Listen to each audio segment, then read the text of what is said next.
Thank you, Lisa.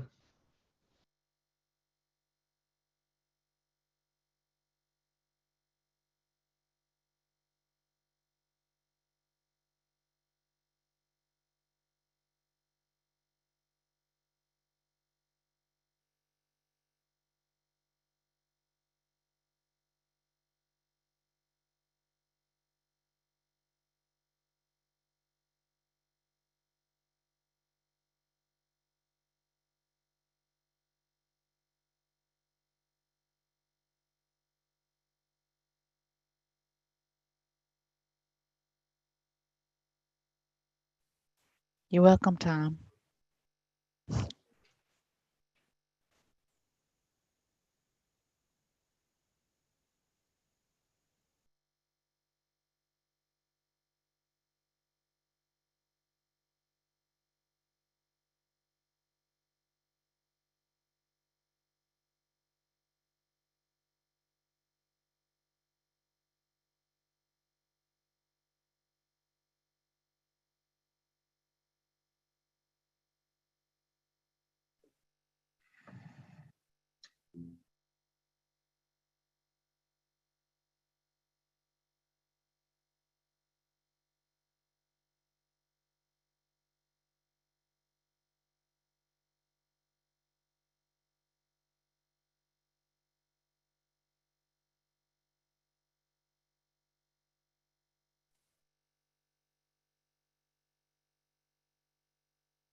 Mike, are you there?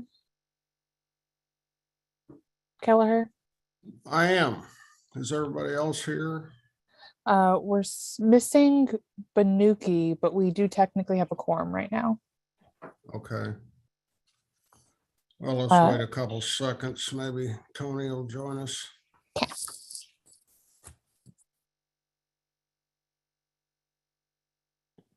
Where's Stiller today? I didn't see him send us any notice that he wouldn't be here. Did anybody else notice? I may text him. Okay.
Tom Stiller did say he would be here today, and I just resent him the link.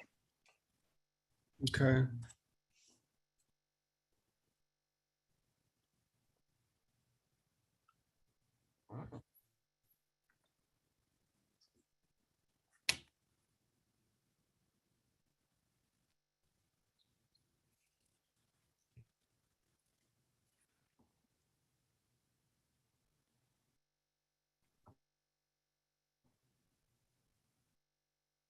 My computer just notified me that my connection um, is not good. Am I coming through okay? Okay. Perfect, Mike. We can hear you.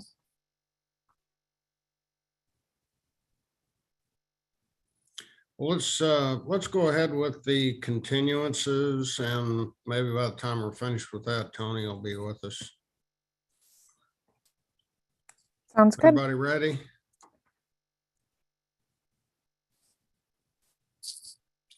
I'm sorry, Lisa, was that you? Anna, we're ready. City staff is ready. Okay. All right, I will call this meeting of the Board of Zoning Adjustment on Tuesday, June 28th, 2022 to order. And before we begin, the first thing I'd like to do is ask all of staff to raise your right hand and be sworn if you're going to testify at this hearing.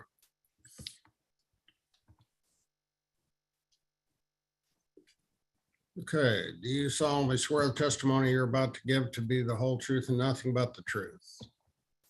And maybe if we would start with Matt Barnes and go clockwise and state your names for the record, please.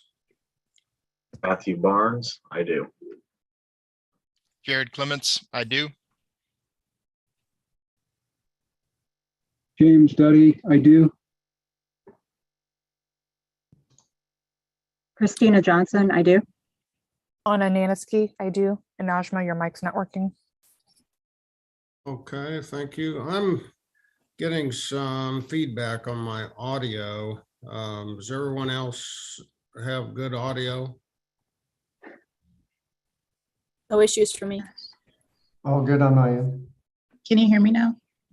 Me too. Yes. Excellent. Okay, let's call the cases. First of all, I guess we should have staff explain to the audience how the hearings will proceed. Anna, are you going to do that? Yep, I'm ready. Sorry, just taking a little bit to get myself off mute. So I'm going to describe the procedures of this meeting. So when a case is called, we're going to first have a staff report from city staff, and then the chair is going to turn it over to the applicant team associated with the case to give a presentation, and then it'll be time for public testimony. Everyone will be sworn in at that time. For everyone online, there are two main categories of people participating in the meeting.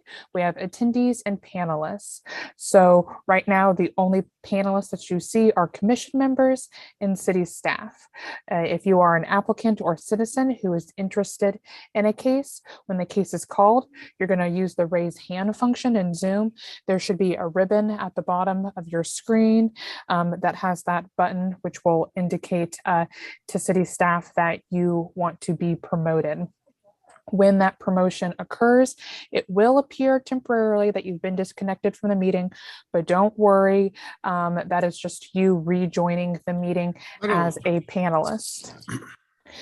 And once you are joined as a panelist, you'll be able to share your screen, turn on your microphone to give your public testimony. We would appreciate it if everyone changes their username in Zoom to your legal name. That helps greatly with the promotion process. Once you are sworn in, you'll be able to provide public testimony. This is also a reminder that the chat box is exclusively to talk about like logistics about Zoom. No items related to the case, no merits of the case can be discussed in the chat box. Thank you. I'm having a lot of breakup in my audio, and so I am going to leave the meeting and rejoin to see if that'll clear up the problem. I'll be right back. Understood.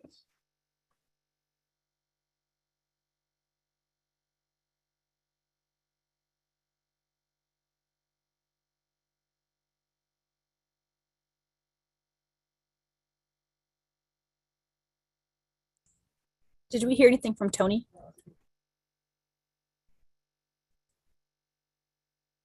I don't have his text number. When is he done? End of next month. Oh, gosh. I don't have him. Mike, you're muted.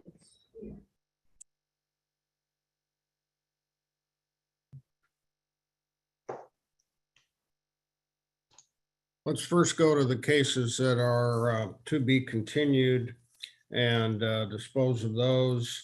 The first of which is docket number 2, case number 0007. And the address is 9500 East 47th Street. Is the applicant present? Please raise your hand. No one is raising their hand, and I'm not anticipating the applicant today.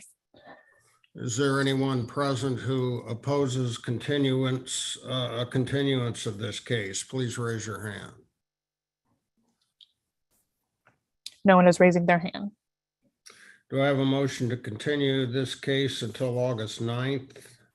And that is without a fee, I assume? That is correct. So Do moved. I have a motion to continue docket number 2, case number 00007 to August 9th without fee? So moved. I have a motion. Is there a second? Second. All in favor, say aye. Aye. I, Opposed? This case is continued until August 9th. Docket number 3 is case number 00011. The address is 120 East 79th Street. Is the applicant present? I would ask the applicant, if present, and anyone opposing a continuance in this matter to raise their hand. I don't believe the applicant plans on attending today, Mr. Chair. This is a case that still needs to go before the City Plan Commission. Okay. Do I have a motion to continue this case number 00011 to August 9th without fee? So moved. Is there a second? Second. second, All in favor, say aye. Aye. I, Opposed, same sign. Chair votes with the motion. This case is continued to August 9th. Docket number 4, case number 00014. The property address is 3931 Washington Street. Would the applicant, if present, or anyone opposing a continuance, raise their hand? The applicant is unavailable at this time, which is the cause for continuance. Okay. Do I have a motion to continue this case to July 12th without fee? So moved. Is there a second? second, All in favor, say aye. Aye. Opposed, chair votes with the motion. This case is continued to July 12th. Docket number 6 is case number 00013. The address is 3922 Troost Avenue. Is the applicant or any person opposing this request for continuance present? No one is raising their hand, and I'm not expecting the applicant today. Okay. Do I have a motion to continue case number 00013 to July 12th without fee? so moved. Is there a second? Second. All in favor signify by saying aye. Aye. I, Opposed? Chair votes with the motion. This case is continued to July 12th. Docket number 8 is case number 00030. The address 6801 Holmes Road. Any person opposing this continuance or the applicant if present, please raise your hand. No one is raising their hand. Do I have a motion to continue this case to August 9th without fee? So moved. Is there a second? Second. All in favor signify by saying aye. Aye. Opposed? Chair votes with the motion. This case is continued to August 9th. Docket number 9 is case number 00135. Address is 4516 Holly Street. If the applicant or any person opposing this continuance is present, please raise your hand. No one is raising their hand. Seeing none, do I have a motion to continue this case to August 9th without fee? So moved. Is there a second? Second. All in favor signify by saying aye. Aye. Opposed? Chair votes with the motion. This case is continued to August 9th without fee. Mr. Chair, Docket number 10 is case number 00040. The property address is 5204 Spring Street. There's a request for dismissal, as I understand it. That is correct. Do I have a motion to dismiss this case? So moved. Is there a second? Second. All in favor signify by saying aye. Aye. Aye. Opposed? Chair votes with the motion. This matter is dismissed. Docket number 14 is case number 00059 9500 Warnell Road. Is there anyone present, the applicant or anyone opposing this request for continuance? Please raise your hand. Do I have a motion? No to one is continue? raising their hand. Thank you. Do I have a motion to continue this case to July 12th without fee? So moved. Is there a second? Second. All in favor signify by saying aye. Aye. Aye. Opposed? Chair votes with the motion. This matter is continued until July 12th without fee. Docket number 24 is case number 00020. The address is 118 East 46th Street. Is the applicant or anyone opposing this request for continuance present? If so, please raise your hand. No one is raising their hand. Is there a motion to continue this case to July 12th without fee? So moved. Is there a second? Second. All in favor signify by saying aye. Aye. Aye. Opposed? Chair votes with the motion. This case is continued to July 12th without fee. Docket number 25 is case number 00043. The address is 4343 Oak Street. Is the applicant or anyone opposing this request for continuance present? If so, please raise your hand.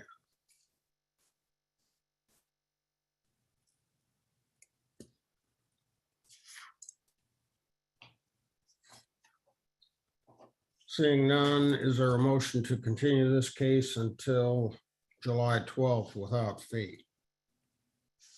So moved. Is there a second? Second. All in favor signify by saying aye. Aye. Opposed? Chair votes with the motion. This matter is continued to July 12th without fee. Docket number 27 is case number 00017. The address is 4500 North Brighton Avenue. Is there an applicant or anyone opposing this request for continuance present? If so, please raise your hand. And I believe this one is to be continued with a fee. Is that correct? That is correct. No one is raising their hand, and I don't expect the applicant today. Okay, is there a motion to continue this case until July 12th with fee? So moved with fee, Chairman Kelleher. Is there a second? Second. All in favor signify by saying aye. Aye. Aye. Opposed?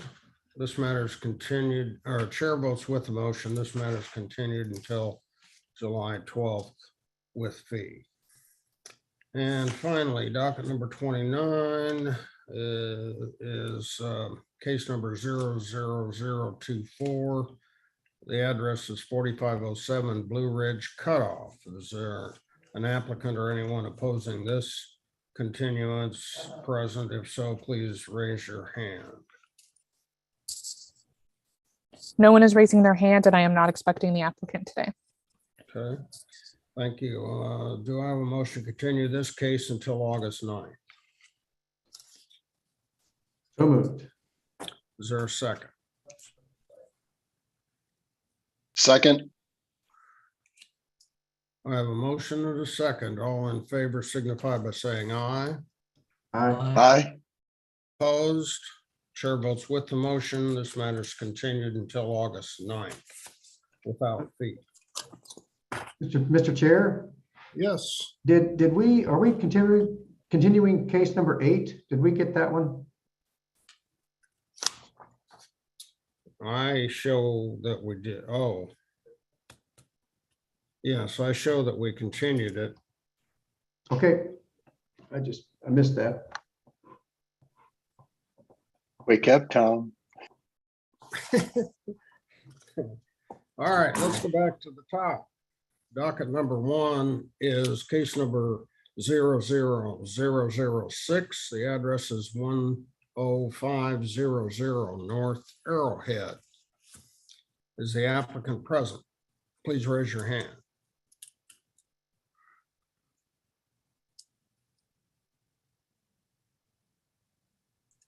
I'm promoting Patrick Cassidy and Jeff Beckham.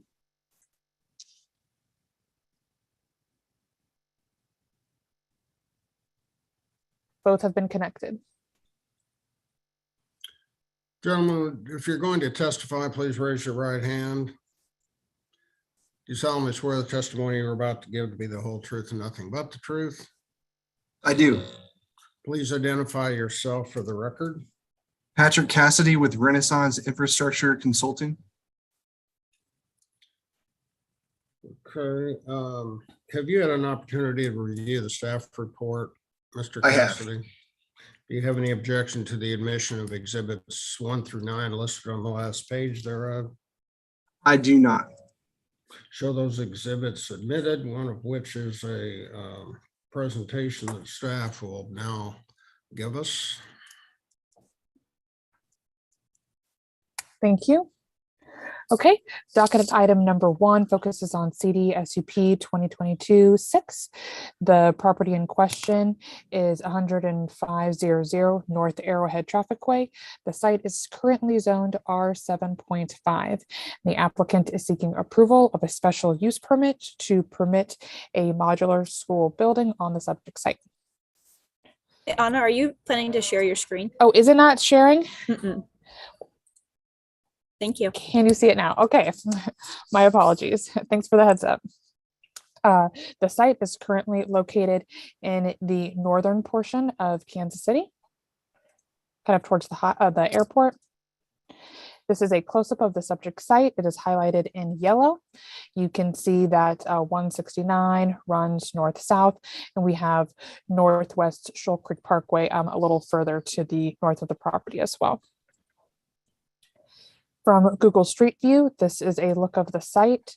I am not quite sure why Google Maps says that this is 10731 Frontage Road, but this is the school in question that we are discussing today. This is a close-up of the site plan provided by the applicant. The existing building is over in the lower left-hand corner of the site with the existing parking lot. They've got some future building expansions planned, but that's not what we're discussing today. To accommodate for student growth in the site while they are preparing for the parking lot and future building expansions, they need a temporary modular classroom to accommodate those students.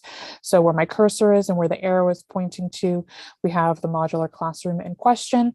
It's 4 classrooms that can hold roughly about 25 students per classroom. This is an image of what the modular classroom may look like. And the approval criteria for a special use permit is listed on the screen.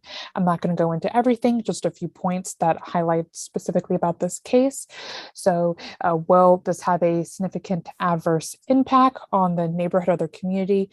Through the special use permit process, we can limit the amount of time that this use is permitted on the site. So we have placed a time limit on that modular classroom. You can see that condition in the staff report. As well as is this going to have an adverse impact on pedestrian safety. So all of the circulation is located internally onto the site. Student safety is obviously very, very important. And there is a sidewalk from the modular classroom to the main school building for those children. No one will be leaving the site. The City Planning Commission recommended approval subject to conditions. Today is the Board of Zoning Adjustment meeting. The City Planning Commission, they recommended that condition number 4 and 5 be resolved prior to the Board of Zoning Adjustments meeting. Those two things did occur. And they also revised condition number 11. So from what it says in the staff report that you have, the City Planning Commission revised the language of condition number 11 to state that the water main extension and associated fire hydrants that are shown along Northwest 107th Street, those need to be complete and approved prior to the parking lot expansion being completed and having like their certificate of occupancy or their certificate of approval is what they call it for a parking lot. That concludes my staff presentation. I'll be happy to answer any questions. Thank you. Thank you. Any questions of staff from any board members? If not, Mr. Cassidy, tell us why this application should be granted. Sure. Well, the Northland Christian Schools, they're currently undergoing fundraising for their main building expansion, and that area has seen residential growth in the past couple of years. So to fit the needs of the demand of more students, they would like to put up this modular classroom. Anna mentioned it, but it's 4 classrooms and about 25 students per classroom. And so this will allow them to intake and teach more kids while at the same time completing fundraising for their main building expansion. How temporary is temporary in this case? Oh, probably about 5 years. Okay. And you're accepting all the conditions of the approval, I take it? Yes. Okay, any questions of the applicant? Is there anyone here in opposition to or in support of? Yes, Tom. Sorry, Patrick, have neighbors or residential said anything about this? No, so we had a neighborhood meeting and no one showed up. So Okay, so no opposition or anything as far as we know. I have a skirt on it and easy access stairs to get in the building and. Yes, there's going to be aluminum stairs and there's going to be a sidewalk from the main building to this classroom.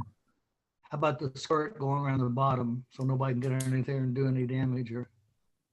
Yeah, so this is set up more like the foundation is more of like a permanent foundation. So it has footings and all that. So, and we'll be sure I don't think the bottom is going to be open, but if it is, we'll be sure to cover it up. It makes sense with the world the way it is, crazy. Yeah. Thank you. Any other questions of the applicant?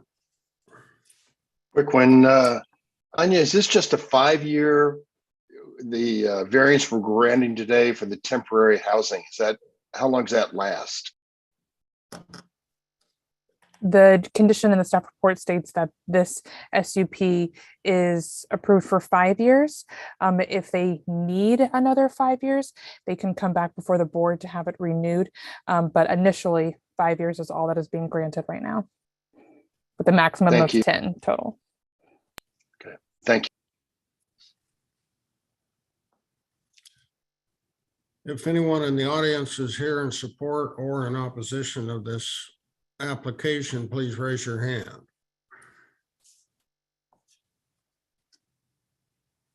No one is raising their hand. Seeing none, do I have a motion on this case? Chairman Kelleher, in case number 6, I recommend the board approve the request in accordance with staff report and the conditions from the CPC that are listed herein. Do I have a second to that motion? Second. All in favor signify by saying aye. Aye. Aye. Opposed? Chair votes with the motion. Your application is granted. Good luck, Mr. Cassidy. Thank you, everybody.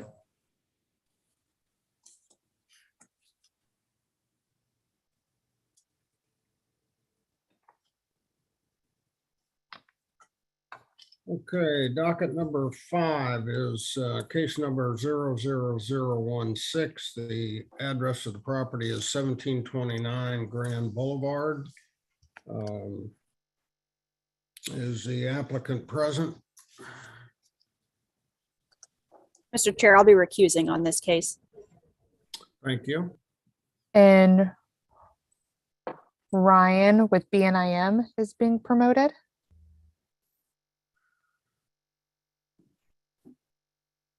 He is connected.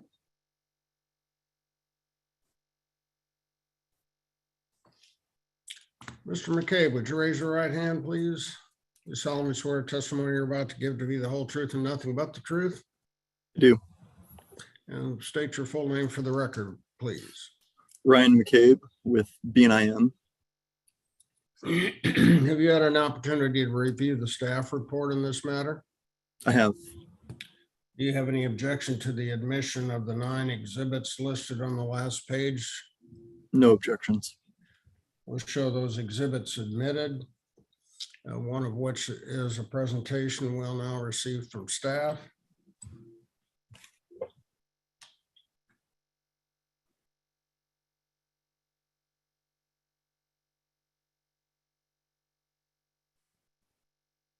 Okay, good morning. We're seeing docket number 5, case number CD SUP 2022-00016 for 1729 Grand Boulevard, the BOK Financial. It is located in the Crossroads Arts District, just south of the downtown loop. There's a closer view of the subject property outlined in yellow.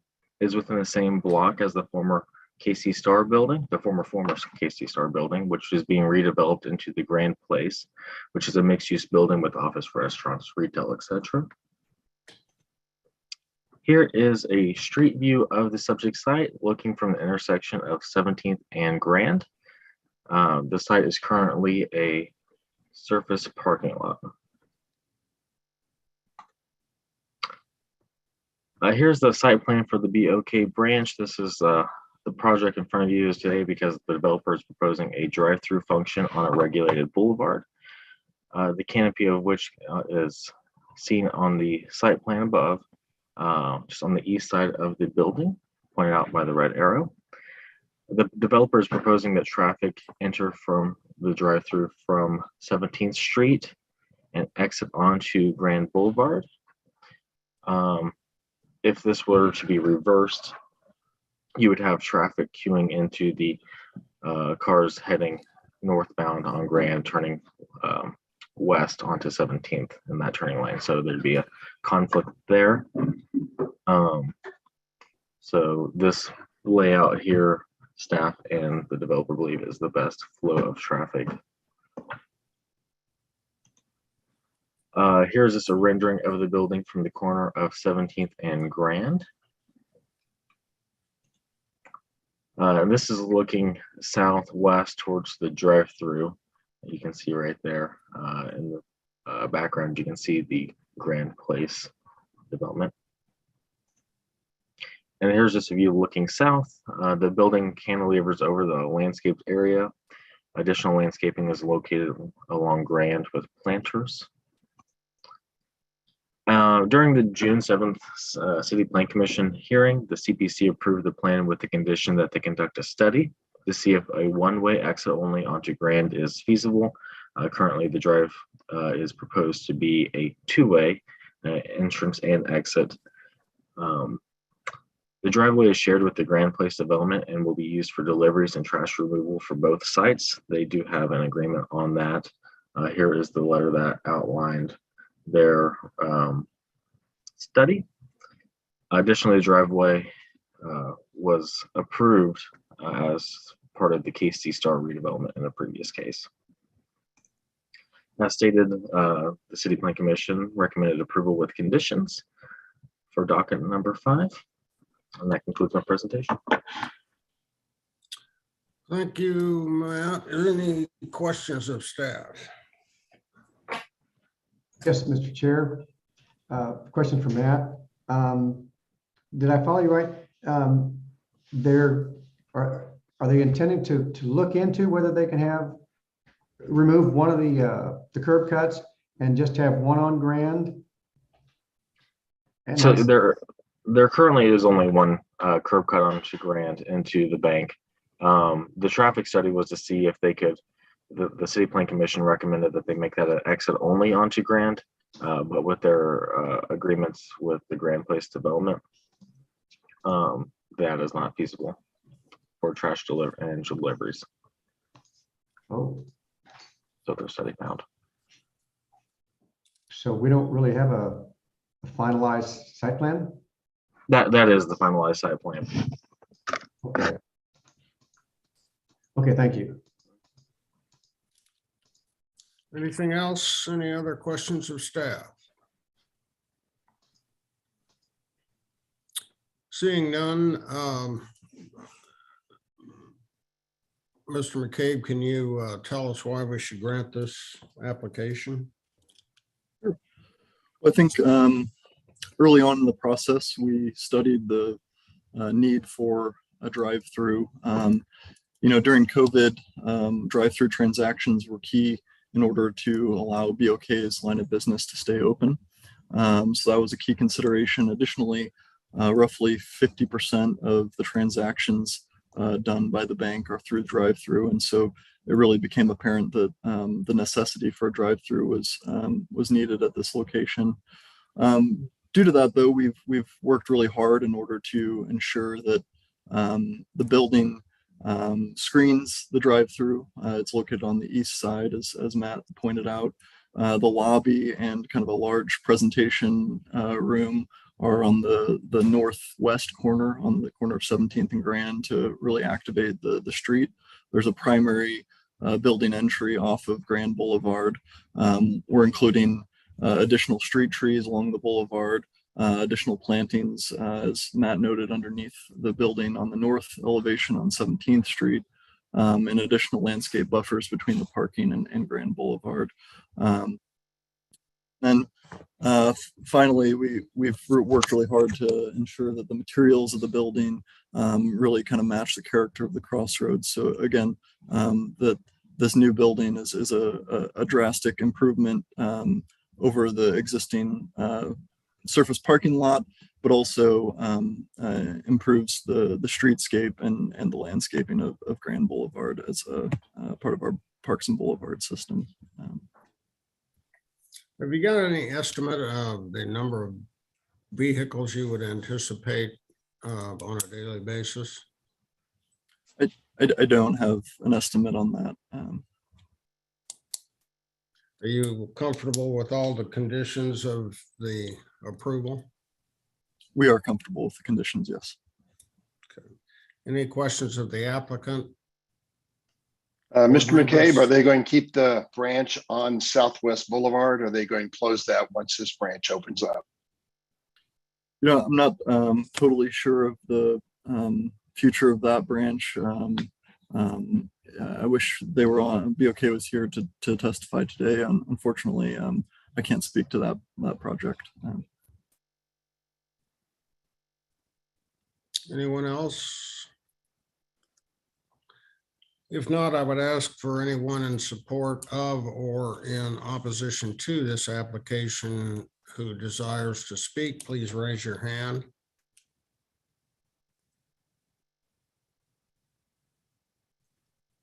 No one is raising their hand. Thank you. Do I have a motion on this case? Mr. Chair. I would Yes, move that in Mr. case number 16, that the board grant the requested special use permit, special use permit, consistent with the staff report and site plan. All right, is there a second to that motion? Second. All in favor signify by saying aye. Aye. Aye. Opposed? Chair votes with the motion. Your application has been granted. Good luck to you. Thank you. Next item. Randy, is you back? I'm sorry. Oh. Next item is item number 7. We have a quorum of Banuki, Ebbets, Gorn, Mixdorf, and Stiller. So I will have to defer to Vice Chairman Ebbets to proceed with this hearing. Thank you, Mike. So let's call docket number 7, case number 00027 with an address of 561 Harris Street. Will the applicant please raise their hand? Corey Henry is the applicant, and I'm promoting Corey.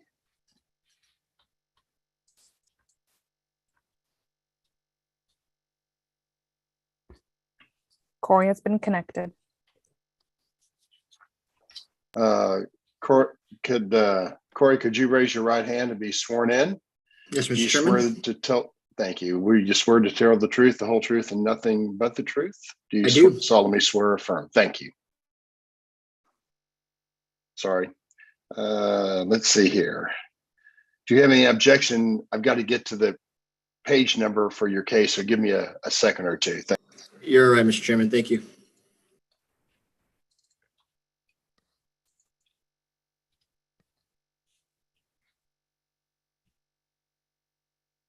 Hey, Randy, what page are you on? Are you on that page? 75. You're my page person, 75. All right. There's nothing. Okay. Mr. Corey, is it Mr. Henry or Mr. Corey? Sorry. Corey is my first name, and you can call me that. That's all right. Okay, thank you. Do you have any objection to those those exhibits that are on page exhibits 1 to 9 that are listed on page 3? No objection, Mr. Chairman. Okay, thank you. Those will be admitted. Jared, would you like to present the case? Thank you very much. Sure thing. I did present this once, but I would be happy to and think it's necessary to present at least quickly some of the details just to refresh the board. One second here.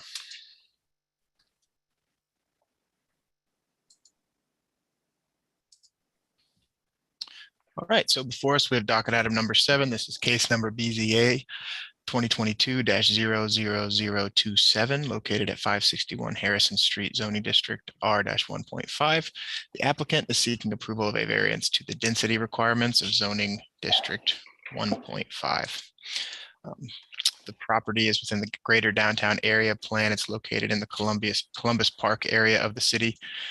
More specifically, the site is on Harrison Street between Independence and Pacific Street. Existing site is outlined in yellow. You can see the multifamily structure in the front facing the street and the duplex in the rear. Case history. A CLNU was approved in 2002 to allow for 5 total dwelling units on the property, 3 in the multiplex and 2 in the duplex. The lot contains enough area to support 4 total dwelling units by code, and so this CLNU basically allows 1 extra room. The next is a zoning and development code case. The development compliance violation due to an additional dwelling unit. I believe it's currently configured to have 4 dwelling units in the multiplex, and there's remains to be 2 in the duplex. So staff recognizes this property somewhat complicated timeline.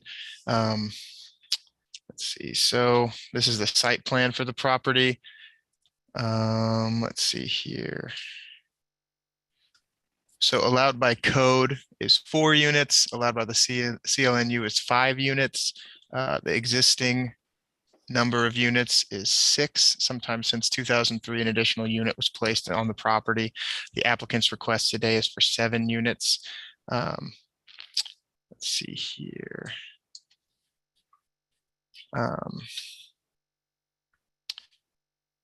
Let's see. So these are the Missouri case factors: 40% increase in residential units allowed on the subject property, an increase from 5 units to 7 units. A substantial change to the character of the neighborhood could occur given the increase in density and potential parking demands. Additional units could not be constructed without the variance. Let's see. And let's see here. It is worth noting that the density currently approved on the site is via a CLNU, which per section 88-610 of the code limits the ability to change the configuration of the lot and includes that the non-conforming status could be lost one day, in which case any new development on the site, were it to be redeveloped, would be required to realign with the standards of the zoning and development code. Basically, would come back into conformance. The applicant's request today is for a variance, which would run with the land, meaning that this density increase would be in perpetuity. With that, I will conclude my presentation. Mr. Henry, tell us why we should grant this variance. I recall at the last meeting, there was some concerns about the density of having all these units in this small parcel of property, especially with parking. Thank you, Mr. Chairman. That is correct. And there's a couple of items. First, I want to say I had to listen to myself at the last thing. I said so many times. I want to apologize to this board. That was awful. I will try to avoid that this time. When I was reviewing the parking standards, an average width of 9 feet is what I found to be standard in most codes and what we needed to find for both the parking in the rear as well as, and we have some street parking, but I can't count on that as it is public. In the rear, we've determined that we have the ability to park about 5 vehicles with average width of 9 feet between in each spot. And so that's how we're going to do that. And I actually have, if I may, share my screen. Let's see here. It's not engineered, unfortunately, because I didn't have an engineer to get that done.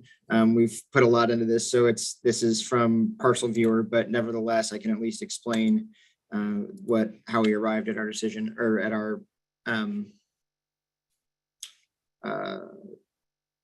new parking spots. Is it showing the variance request 561 Harrison Street, or is it showing the parking lot? I'm sorry. It's showing the parking lot, I believe. Good. Okay. Yes. So this is the overview that I was found. It's the 2021 overview, and it is missing some of my stuff for some reason. It's not working. But regardless, the intent is that we park vehicles like this long way and on the parking lot, and there's the ability to fit 4 spots here. There's also an additional covered place here that a car could fit, so that would be 5 total with the average width of 9 feet per vehicle. Recognizing that that is somewhat dense, we would at least have the requisite amount of like 1 vehicle per unit for the front. If the variance request was granted for the front unit, and then there's 2 in the rear, we would rely on some street parking. Again, understanding that it is public and that it's not guaranteed. That is just unfortunately the scenario we're facing with the lot space that we do have. All right. And that's the parking consideration. Mr. Clemens, I've got a question for you on staff. Sure. The brick building that we're looking at, that has 4 units in it now, and then there's 2 in the back of the property. Is that, and Mr. Henry, you're welcome to comment too. Yeah, so there's 6 units on the property today, as I understand it. I believe Mr. James Duddy has done a site visit, and I would point out that our code requires 1 parking space per unit. So there's insufficient parking on the property to support the amount of parking on the property today. I'm going to ask for audience participation. Do we have anyone online that would like to make comments on this particular case? If so, please raise your hand.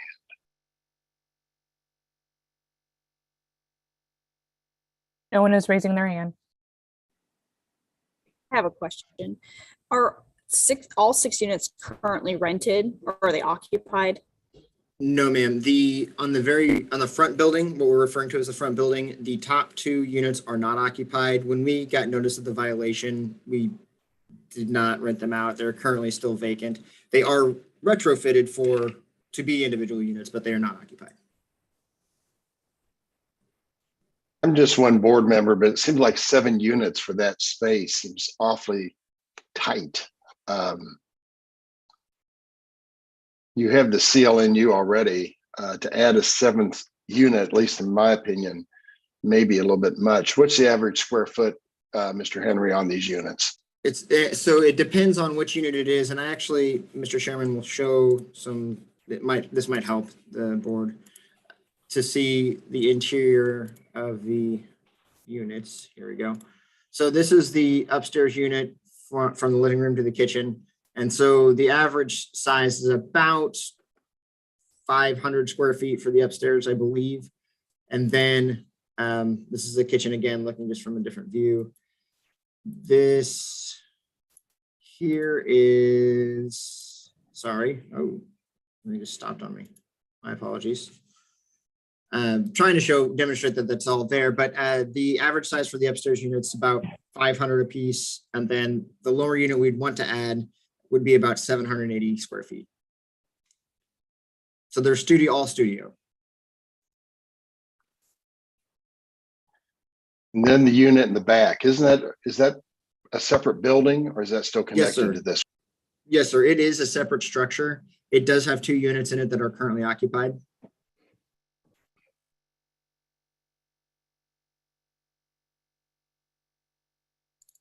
I'm going to review my notes here. Does anyone of our board have questions for Mr. Henry?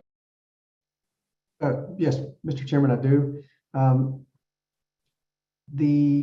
I'm still in kind of the same spot I was before, Mr. Henry, looking at this, in that, you've got looks like a good site plan, but we don't really see the parking layout.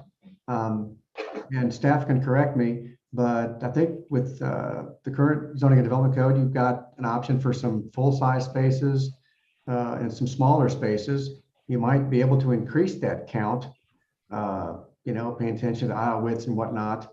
And I don't know, I'd like some input maybe from staff on as well. Would there be any buffering requirements with this parking?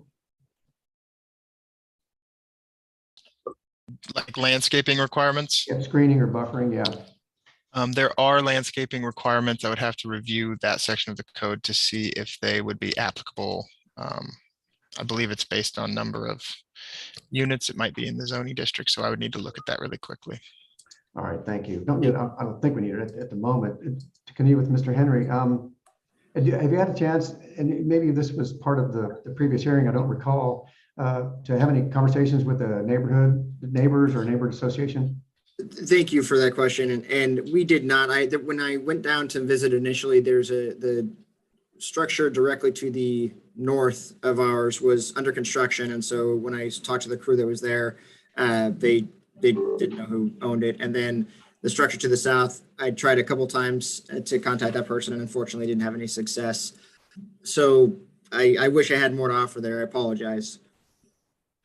Well, same as Mr. Ibbs, I'm only one board member, but I guess from my standpoint, I don't know that I have much of an issue with the density in and of itself, as long as neighbor association neighbors are comfortable. That's a big factor, and also would really like to get a really good look and see if there isn't a way that you could get to a point where you could accommodate that one parking space for each unit on site, because then the impact to the surrounding neighbors is minimal. That makes sense to me very much. And I agree with the board that generally speaking, we want to make sure that we have no impact to the overall community. And to make sure I just stated again, and I think everybody probably remembers this, right now we're in violation of the CLNU that was issued, as the CLNU that was issued only allows 3 units on the front building and 2 units in the rear.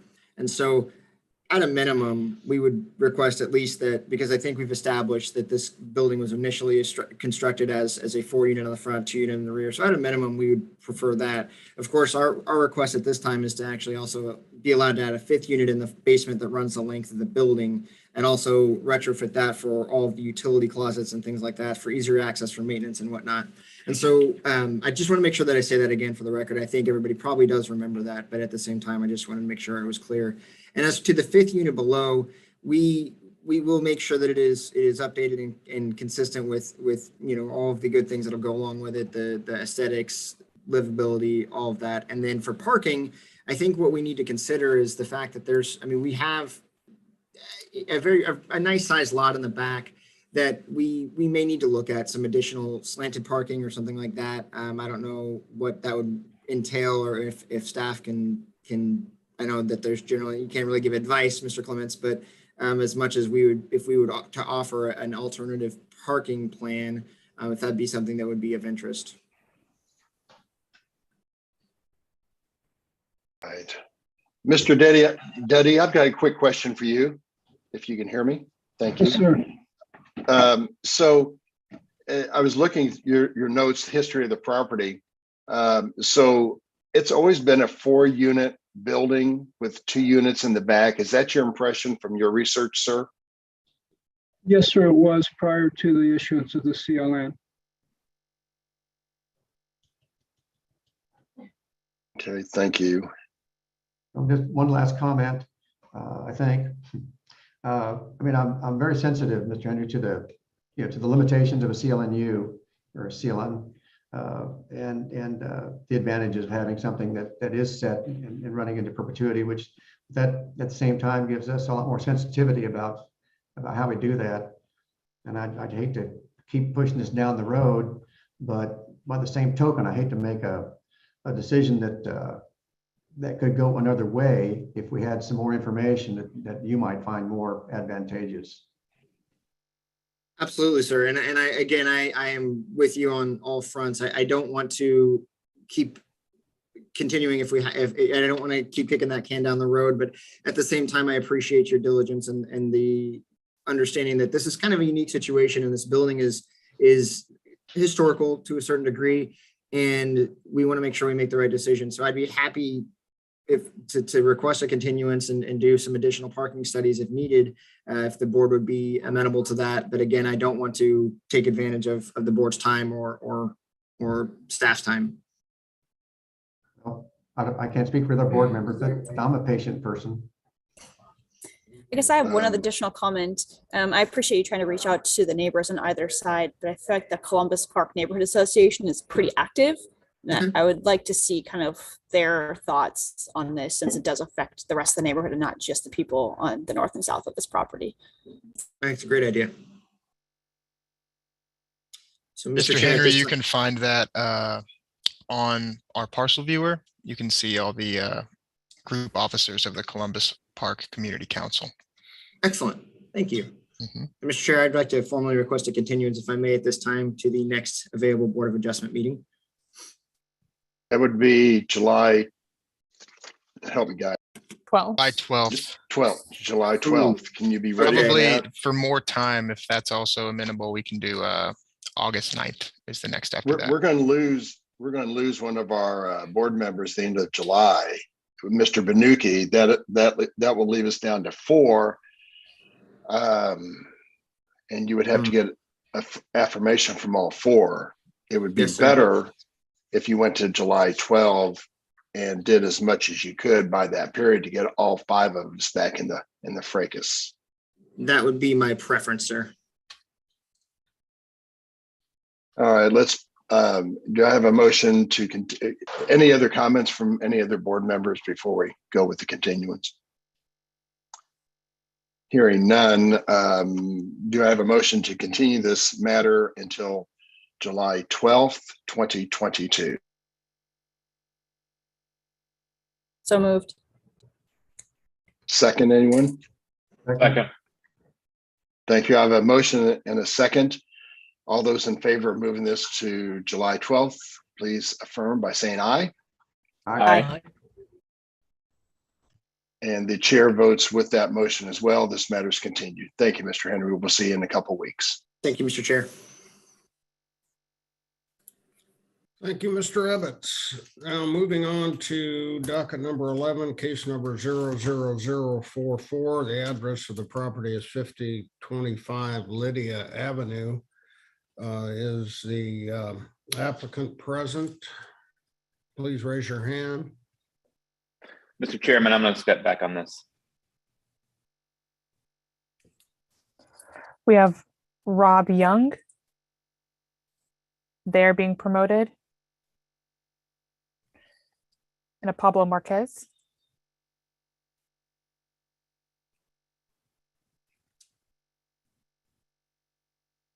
Pablo, you're gonna have to accept the promotion. Rob has been connected. Pablo has been connected.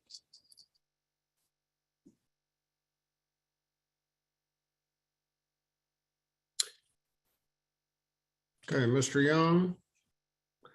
I'm not seeing Mr. Young. They both Oh, have here he is. yet to turn on their cameras yet. Okay, There we go. there he is. Mr. Young, would you please raise your right hand? Do you solemnly swear the testimony you're about to give to be the whole truth and nothing but the truth? I do. Have you had a chance to review the staff report in this matter? I did not get a copy of it and I wasn't able to find it. Okay, can somebody share your screen with Mr. Young to show him the list of exhibits on the staff report, please?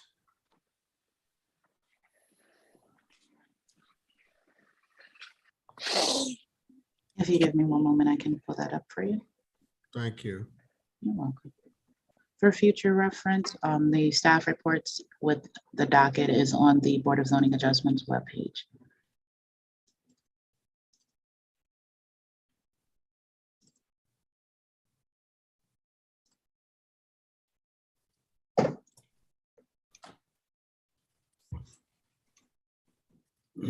Would you just like the last page with the exhibits highlighted? Yes, please.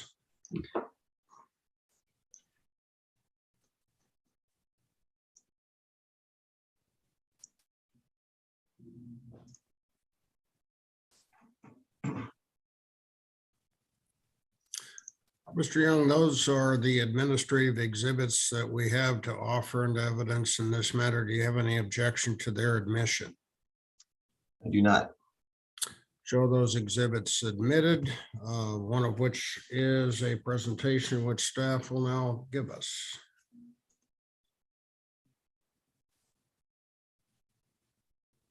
Can you all see my screen okay? Yes. Yes. Okay, before us, we have docket number 11, case number CDBZA 2022-44, located at 5025 Lydia Avenue in an R6 zone district. The applicant is seeking approval of variances to the lot and building standards, minimum setback requirements, and all other necessary variances. The subject site is located in the Midtown area of the city. This is an aerial view of the subject site. And this is a survey of the site depicting their desire to go through a minor subdivision process lot split. However, in doing so requires a side yard setback variant for lot 1 depicted here. The variance is to, again, the side yard setback. The applicant is requesting a variance of 3.0 feet from the requirement being 8 feet in this case. A substantial change will not be produced to the neighborhood as the newly created lot is in context with the other lots on the block, with the exception of the house that currently has a main structure, which will then be the largest. lot on the block, which it currently already is. Can the difficulty be obviated? Yes, a change in design may obviate the need for a variance. However, that may require them to get a variance to the newly created lot 2, which will bring us back here regardless. Again, the variance is to the side yard setback. I misspoke before, but the required side yard setback is 7.7. The proposed side yard setback is 4.65 feet. The variance is in the amount of 3.5 feet. And that concludes my staff presentation. Thank you. Any board members have questions of staff? If not, Mr. Young, would you tell us why we should grant this application? We're essentially reverting these lots. These are a combination of two different parcels, and we're essentially going back to the original lot line that was there. And like she had mentioned, we'll still be one of the largest lots on the block. The north side setback will be approximately 32 feet from the north property line. And this will allow us to create a new lot on the south side of the existing house that is largely conforming to the other lots in the area. It will be a 50-foot wide lot. Most of the others are 40 foot, but will allow us to construct another residence there on the south side. So you're going to construct a residence on lot 2, is that what you're saying? Correct. And what about the driveway that exists? Is there going to be any kind of an easement there, or? Pablo would need to probably answer that. He's with the ownership group. There would either need to be an easement or the driveway would need to be removed or relocated. We could do either. I don't think there's a plan right now on what to do, but Mr. Marcus, I need to swear you in before you testify, Sure. please. You solemnly swear testimony you're about to give to be the whole truth and nothing but the truth? I do. Okay, please tell us again what the plan is. So there's an open lot right there, and there's a plan to build another property or a duplex on there. And the driveway for lot 1 is located on lot 2, is that correct? I'm not 100% sure on that. Is that the case, Rob? Yes, it's partially on both lots, or both. The proposed property line will go right down the middle of the driveway. I see. Okay. So yeah, I guess we would remove it. I don't know if there could be a shared driveway. Is that a possibility for both properties?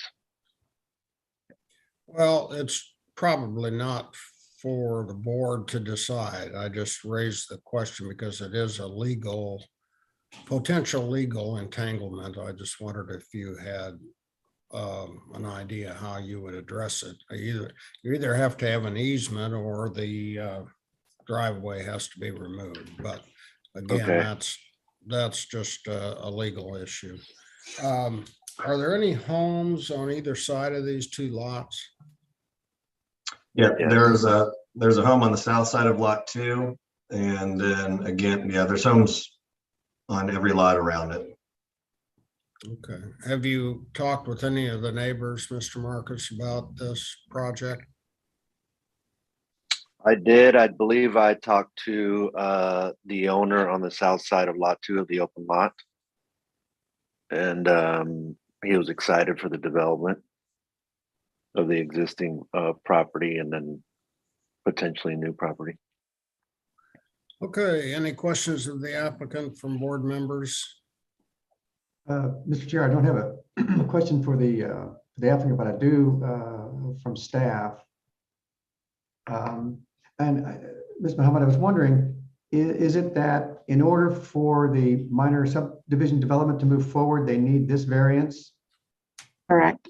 Because they are creating a smaller side yard setback than what would be required based on the current lot width and the new lot width for the lot 1 with the primary structure or the current primary structure. I see. So this is more of a get this step done And then if that's approved, then they can go back and start to develop plans for driveway, the new house, and however the things may go. Am I understanding that? Right, so they need this variance in order to obtain a minor subdivision. Okay. Minor subdivisions can't be created if it's creating another nonconformity on a lot. Certainly. Thank you. You're welcome. Is there anyone in the audience who is in support of or in opposition to this application? If so, and you wish to testify, please raise your hand.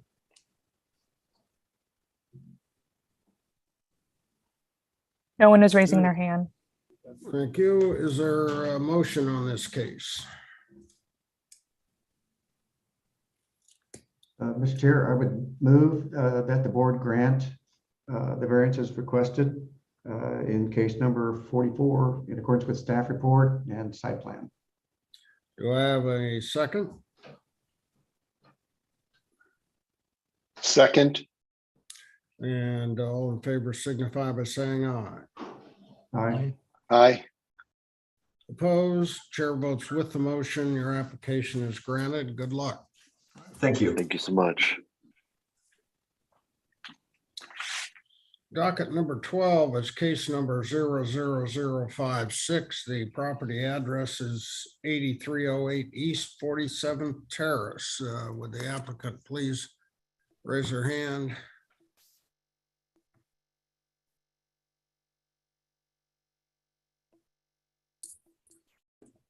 Donnie Goodall is the applicant. They are being promoted. Thank you. Donnie will need to accept the promotion.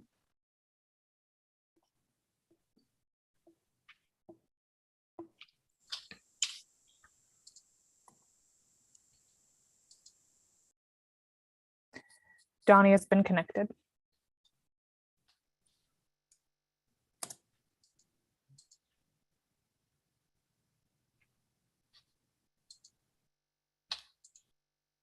You have your camera on, Donnie? You're also muted, it would appear. Okay, I think I'm unmuted. Yes, you are. I'm not sure how to turn on the camera. I'm looking here.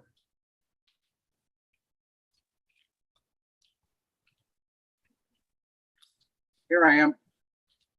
There you go. All right, would you raise your right hand? Do you solemnly swear a testimony you're about to give to be the whole truth and nothing but the truth? Yes, sir. Have you had a chance to review your staff report that was prepared for your case? I don't believe so. Well, there are 9 exhibits listed on that report. Do you have any objection to those being admitted? No. Okay, then we'll show those exhibits admitted, one of which is a presentation which staff will now give us. Thank you, Mr. Chair. Before us, we have docket item number 12. This is case number CD-BZA-2022-00056, located at 8308 East 47th Terrace, zoning district R-7.5.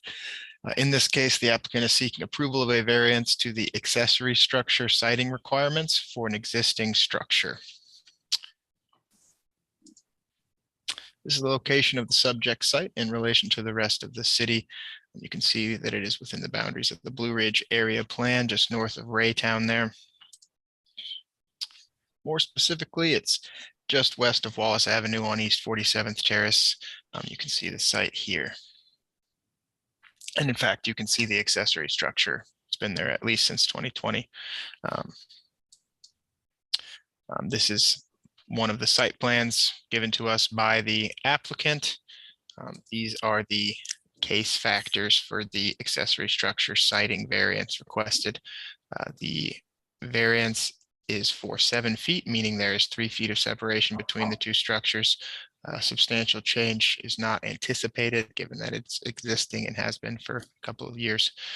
The difficulty could only be obviated by changes to the design of the accessory structure. With that, I will conclude my presentation. Jared, how did this matter come to our attention? To my understanding, the applicant is seeking building permits, as-built building permits so that they can get their property in compliance, as they, I believe, have moved out and want to sell the property, but they don't want to sell a non-compliant property. So to my understanding, that's the situation at hand. Okay, any questions of staff from board members? We don't have no pictures of any kind?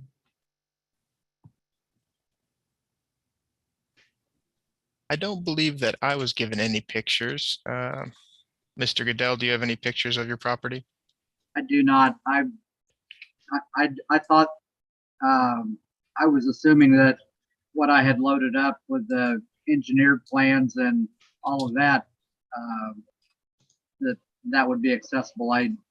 I wasn't really sure what to expect. I apologize.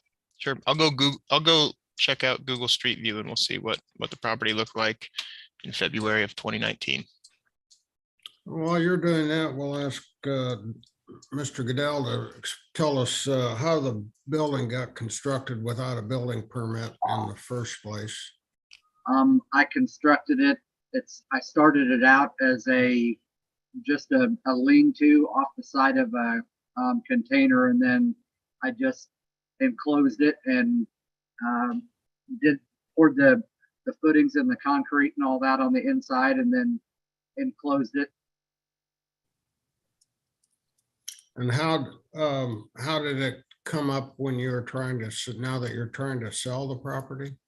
No, I had tried to get a permit to put to run electricity to the garage. Okay, all right. Any questions of the applicant from board members?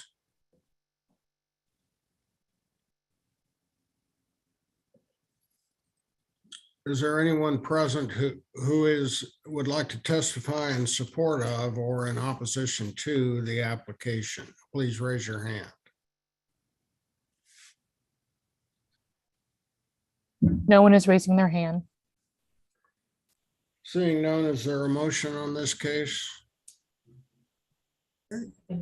Was Jared going to share screen still, I think, to Oh, make I'm sure we're all sorry, looking at Jared. the. Oh, it's perfectly fine. I can do that now. Go. I had it pulled up. I just didn't want to interrupt. All right. Can you all see that there? This is what it looks like. I believe this container, and Mr. Goodell, please correct me if I'm wrong, but this isn't on the site plan, so I imagine this has been moved since. No, there's a container behind that one. Understood. So both containers remain. Yes, and where the back container is, see where the garage door is? Mhm. The big white garage door.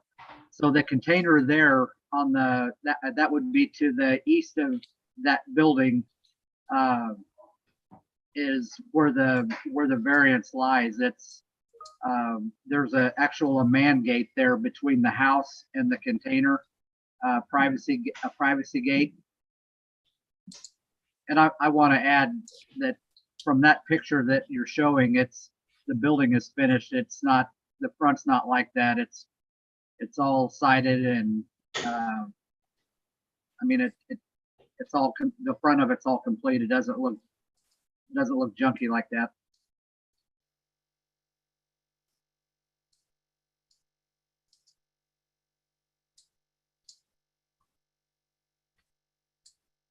Any more questions from board members after this review? How does this, I guess, work with accessory, like the square footage? If we've got multiple shipping containers and the kind of accessory storage on the site? In terms, I don't believe it's in violation of the accessory structure square footage requirements, because if it is a garage such as this one, it can be 10% of lot area. Lot area is 20,000 square feet. So that wasn't part of the variances that the permits division, when they did their zoning determination, caught. And I trust that that is accurate. Thank you. Sure. Yeah, I was kind of curious there too. What variances are we granting as opposed to anything that's necessary? The siding requirements. So just the accessory structure's distance from the main structure. And that was the 7 feet versus the 10? Yeah, it's a 7-foot variance, so it's a 3-foot distance. Okay. All right. Thank you. Sure. Is there anyone present in the audience that would like to testify in support of or in opposition to this application? If so, please raise your hand. No one is raising their hand. In that case, do I have a motion on this case? Mr. Chair, I would move in case number 56 that the board grant the request for the required variance consistent with staff report, site plan, and drawings. Do I have a second? Second. All in favor signify by saying aye. Aye. Aye. Opposed? Chair votes with the motion. Your application granted. Good luck, Mr. Goodell. Thank you, sir. I have a quick question. Now that it was granted, will that show up on my Compass KC, or do I need to get something that says it was granted, or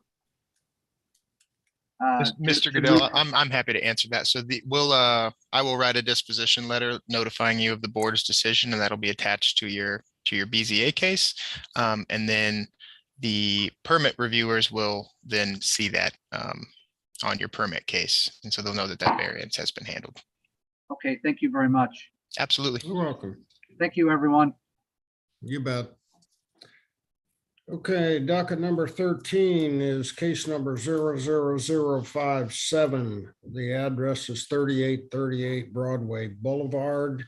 Is the applicant present? Please raise your hand. I am promoting Jake Hudson.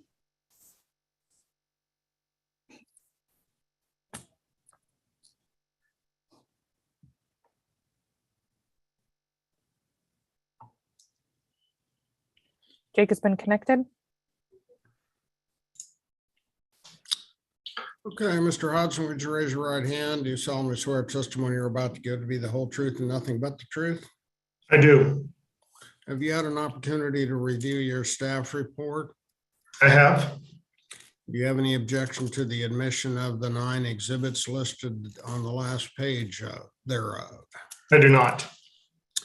We'll show those exhibits admitted, one of which is a presentation which we'll ask staff to give us at this time. Thank you. Okay, docket item number 13 focuses on CD BZA 2022-00057. Subject property is 3838 Broadway Boulevard. It is currently zoned UR. The applicant is seeking several variances to expand the existing business, which is Gomer's Midtown. Property is located in the Midtown portion of Kansas City, Missouri on Broadway. You can see a closer site aerial of the subject site highlighted in yellow in between Washington and Broadway Boulevard at the intersection of 39th and Broadway Boulevard. So this is the existing Gomer's Midtown location, and they're expanding to the north. This is a site plan provided by the applicant. You can see the existing building covering that existing parking lot with the building expansion within a demolition of a structure with one existing building to remain and the parking lot going to the rear of that existing building, excuse me. So the subject variances are going to be located where these arrows are pointing, including the setback of the parking lot, the surface parking lot, and how much of the parking lot can be adjacent to the boulevard. This is a two-dimensional look at the building expansion. So if you were standing on Broadway looking west, and this is if you were standing in the parking lot looking south to the front entrance of the building. I just wanted to note that the sign with the clock is not currently on the property and it is not permitted. So it is not considered with these proposed variances. Variance number A is to the Parkway and Boulevard standards. A surface parking lot has to be 30 feet set back from the boulevard. As you can see in the previous site plan, there's only a 11-foot buffer between the right-of-way and the parking lot in question. That's a variance of 19 feet, as well as only 30% of the site's frontage can be taken up by that vehicular use area, the parking lot. They are proposing it to be 43% of that particular lot, which is a 43% increase from the Parks and Boulevard standards. And then variance C, that is the transparency involved with the building expansion. A building along a parks or boulevard needs to be made up of 60% transparency of the windows. At the ground level facade, the proposed plans are 28%, which is a 53% reduction. And again, no sign variance. That variance for that sign is not being considered because that is an unpermitted sign. There is a grade associated with this property, which does make it difficult for them to provide the needed transparency where the pedestrian would stand. That concludes my presentation. I'll be happy to answer any questions. Board members have questions of staff? I do. Do we have an elevation of the 39th Street side? There is one in the staff report, but it's not considered in with the Parks and Boulevard standards, so I didn't include it in my presentation. So it wouldn't have the transparency requirement? No, it would not. Thank you.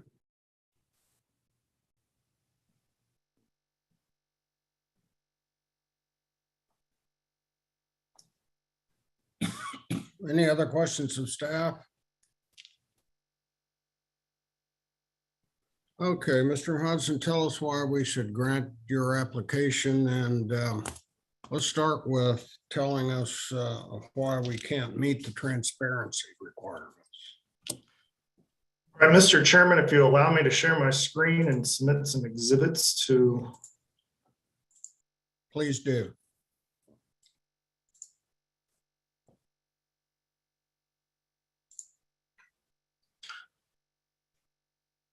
This is a bird's eye. Are you seeing my screen yet, Mr. Chairman? Yes. This is a bird's eye view from Google Earth. This is the current Gomers. The proposed addition will fit inside of this parking lot footprint. And then this building, which is the current Broadway Butcher, will be demolished and make way for the new parking lot. The Broadway Butcher will then move into this far north building. Because of the grade change on this building, which we may be able to see from photos a little bit better, this part of the building here and this type of brick is actually underground. So if we add onto the building this far, we have to keep that same floor level, and therefore everything at this ground level, and this is about 6 foot off the ground, would be below grade, not allowing us to put windows, at least glazing that would have transparency into the building. So that is why we are in need of a variance for the glazing for the Broadway Boulevard standards. And then as for the parking, this is a colored site plan so you can get an idea. We are essentially sticking to the current UR plan. So this is how this plan was passed. And we are just expanding the building to remain within that UR in order to only have a minor amendment. So as you can see, we just took everything and pushed it to the north. So we're keeping the same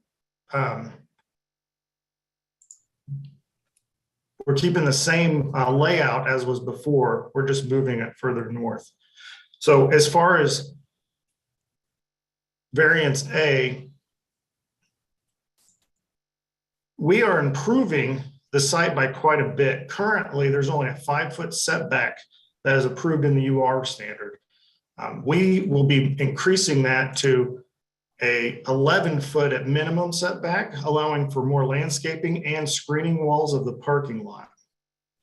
We're also moving this drive entrance back quite a ways from where it is here in order to alleviate the congestion and the car conflict at Broadway and 39th Street intersection. As for variance B, I am not in agreement with staff on that. As I look at it, we are affecting this entire black border of the property line, which is 265.5 feet of frontage to Broadway Boulevard. And our parking lot only has 66 feet adjacent to the Broadway Boulevard, creating a 25% of parking lot facing or adjacent to the parking lot. I don't believe this parking lot up here counts because there is a retaining wall currently, and that retaining wall will stay. So there's very little visibility to the parking lot. And there's also a trash enclosure that's proposed here, which will have another wall on it blocking the parking lot. So our request would be to allow for 11-foot setback. That would be an improvement to the current UR plan, and that variance B be either granted or dismissed because we do fall within the 30%, under 30% parking lot frontage. And for the glazing, there's just, without completely demolishing the existing building, there is not a way in order for us to get 60% of transparency into the building from Broadway Boulevard. So we are taking some steps here to make this door look like a frontage door, but this actually goes into the basement. There are stairs down at this door, but to give it a little bit more street appearance from Broadway. This would be standing at the corner of 39th and Broadway. So this is the 39th Street side. And as you can see, the elevation drops down quite a bit. In this model, there are stairs, but of course, in real life, that's just a pretty steep sidewalk with landscaping, foundation landscaping along it. This side will essentially remain unchanged. It will get a little freshened up. There'll be some painting and some new signage, but for the most part, 39th Street will not be affected. All the extensions will be along Broadway towards the north. Do you have any questions of me, Mr. Chair? I do not. Board members, do you have any questions of the applicant? I do, Mr. Chair. I've actually been in the basement there at that Gomer's. Any reason why we couldn't extend that glass down a little bit and just have what might look like some clear story lights into the basement? Yeah, so there's a steel structure just right underneath here that supports that basement. So what you would be seeing is, you know, just steel and concrete. Now we have some discussion of lowering these windows to a little bit lower, but in recent days, the last few years, there has been quite a bit of vandalism to his building, to Jim's building. And so you can see here that they, in the attempts to remove the graffiti, they have destroyed the brick. So there is some fear of vandalism to the windows if they did go lower. And they also would not provide any transparency into the building. It would just be glazing with a concrete wall behind it. And so with the proposed to continue this elevation across, Jim would be painting this building in order to be able to repaint should it be tagged with graffiti again. So behind the brick is the concrete foundation wall? Yeah, so right below here, there's the span that's holding up the suspended slab of the first floor. And then down here, there's right, right now there's these steps that come in right here and then they go down. The new door that you see, and that would actually be right here, that would allow for that little pocket, but there wouldn't be any lights any glazing wouldn't make it in the basement, at least not very much, only a few inches. Yeah. Okay, very good. Thank you.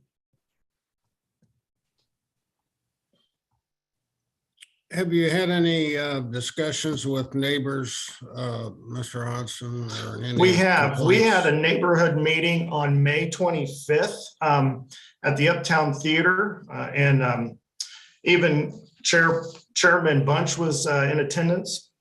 As far as my notes from the meeting, the neighborhood is very supportive of Gomer's as a business. Everybody likes it. They wanted to see a few things. They wanted to see increased landscaping, which we are providing with our proposed plans. They wanted to see better circulation of vehicles inside the parking lot, which that is the entire intent on doing this. We have the current parking area is actually not to city code. It's a little small. It's too tight. These are only 17 feet, and most of them are only 8 to 8.5 feet wide. So with our proposal, we're actually increasing the size of the parking lots. Even though with the plan you see here, we are one parking lot short of code, our discussions with staff that they will allow that because of improving the circulation and the alternative transportation means that now exist on Broadway, and that may be coming through 39th Street. And then if we had to adhere to the Broadway Boulevard setback, we'd be reducing that our parking count below 12% of what is required by code, which then it becomes a question of whether staff would allow that. Since they will allow one spot, will they allow 5, 6 spots short? We haven't had those discussions yet. But we're increasing the circulation, and that is what the neighborhood really wanted to do. They wanted to see people get in and out and reduce the congestion and some of the vehicle conflicts that happen right here at this current parking drive entrance. Okay. Yeah, that's about it that was most people were very supportive. There was a few people that wanted Broadway Boulevard to be much more walkable, which I think it will be in this since we'll have enhanced landscape, but in their eyes, they didn't see us going far enough with that. But I do believe that, what we will have will be a little greener Broadway. Thank you. Board members, any more questions of Mr. Hodson? If not, is there anyone in the audience who would like to testify in support of or in opposition to this application? If so, please raise your hand. First person who wishes to speak is Clint Evans. Okay, Mr. Evans. Clint, Jake, can you please stop sharing your screen? Oh, yes. Oh. Clint has been promoted or has been connected. Okay. Okay, Mr. Evans, would you raise your right hand? You solemnly swear testimony you're about to give to be the whole truth and nothing but the truth. I do. Okay, identify yourself for the record, please, and then tell us what you'd like to share with the board. Actually, my name is Clint Evans, and I'm with NSPJ Architects. We're the architects for the project working with Jake, so I just wanted to be on for any questions that anyone might have. Thank you. Any questions of Mr. Evans by any board members? Mark Ebbets, a quick question. Will the meat market entrance still be on Broadway, or will that be through the parking lot and back when you move that storefront? It's my understanding it's still going to be on Broadway. Thank you. If there are no further questions or comments, I'd ask for a motion on this case.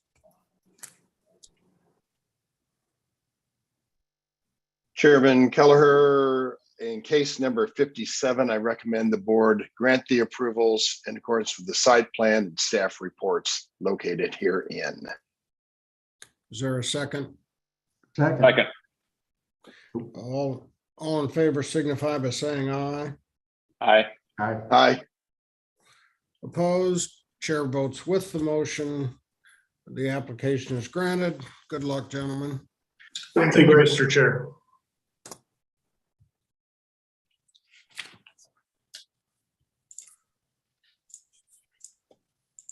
Let's take about a 10-minute break, or let's come back at 10:45. Will that work for everybody?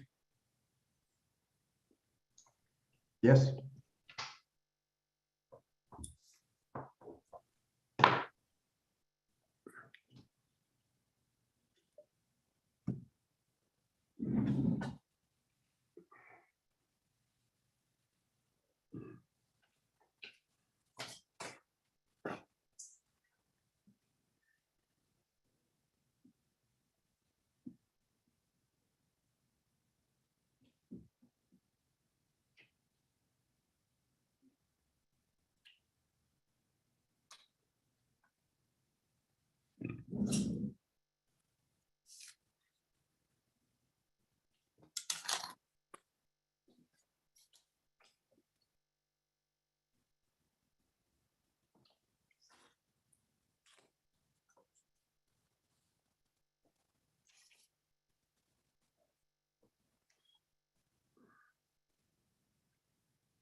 power trim. If your power trim motor was making a bunch of sounds going up and down, but nothing was actually moving, you could fill it up with oil. You're probably just lacking a bit of oil.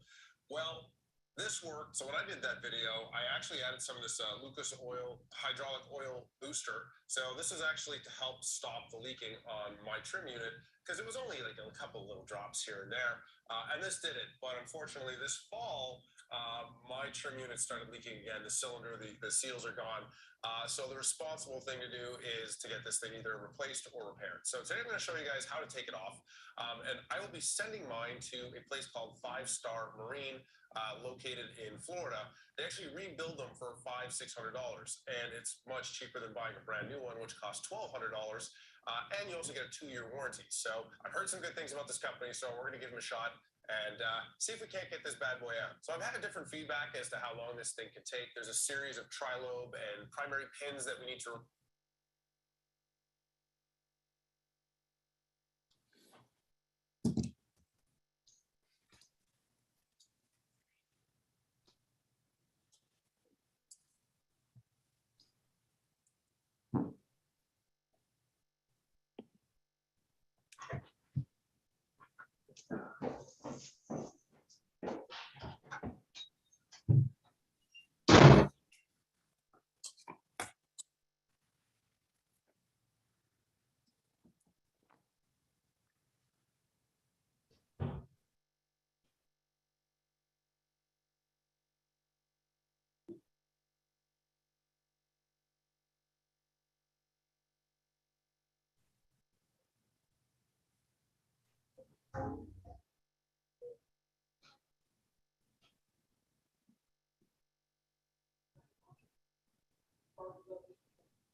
Randy, Mixdorf, when do you have to leave? When are you leaving? Like 11:10.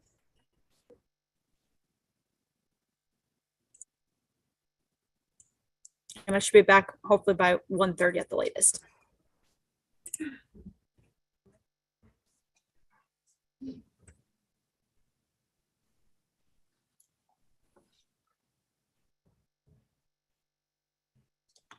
Doesn't look like we have any other quorum cases.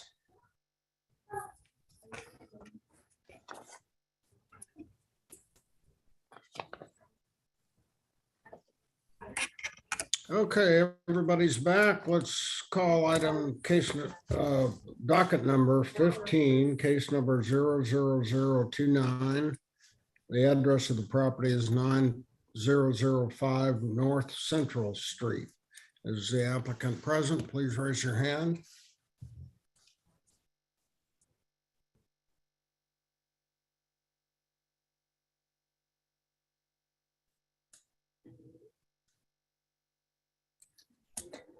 Brad Bullock is the applicant, and I am promoting Brad. Brad has been connected.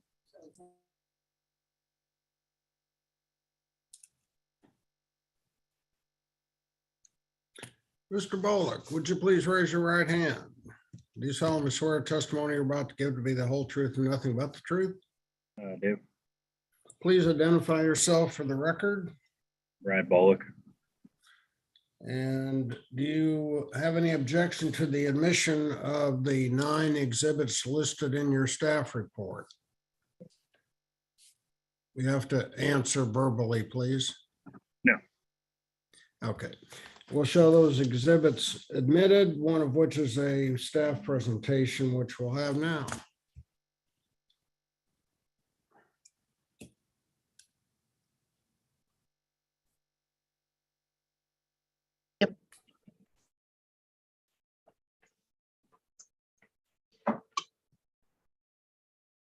Okay, and it's going to be presented now.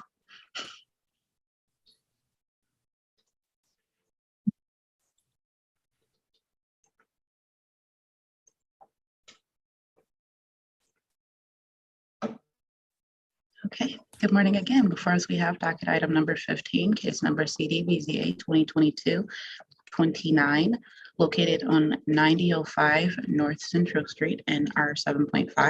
The applicant is seeking approval of variances to the accessory uses and structure standards relating to size and location. The subject property is located in the Gashua-Ashland area of the city. And this cheerleader microphone shaped property is located aerially on the screen now. The applicant is wanting to place a pool house, an accessory non-vehicular use structure on the property, as well as a swimming pool.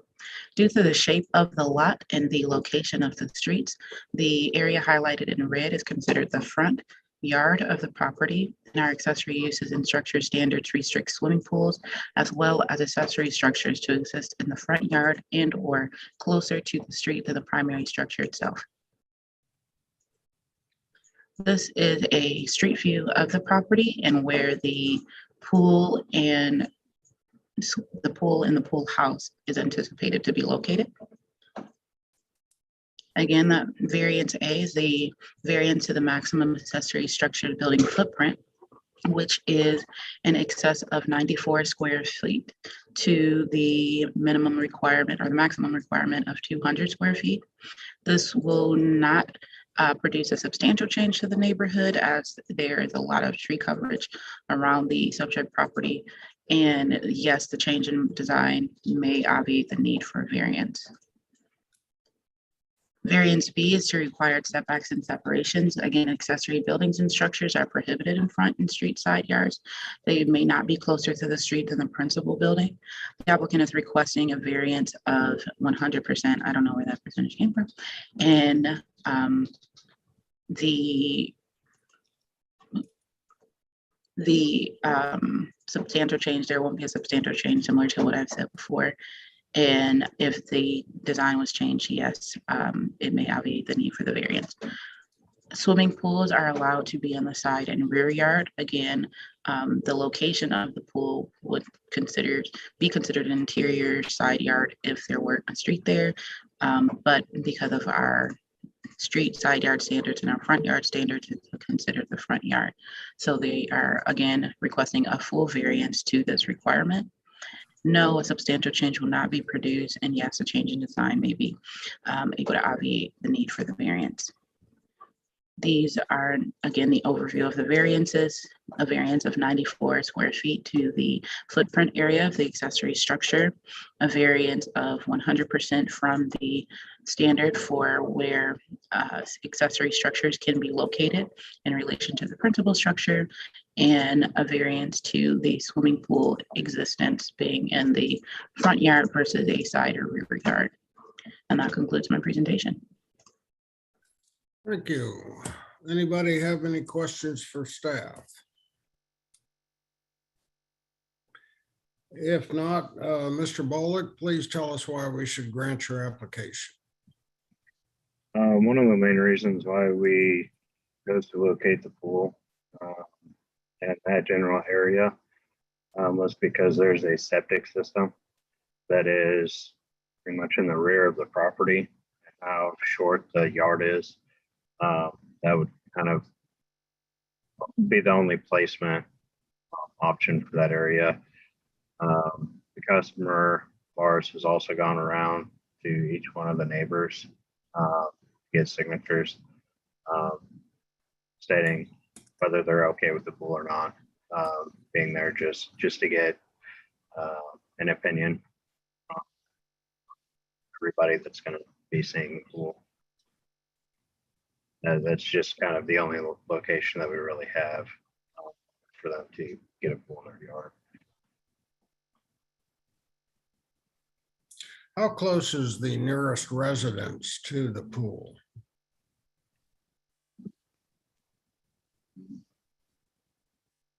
It would be directly across the street, and then or to the very back of them, which is downhill.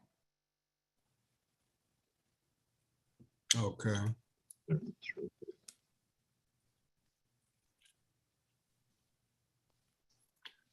Tom, do you have a question? I do. Are you going to put a 6-foot fence around it, a PVC fence, or what?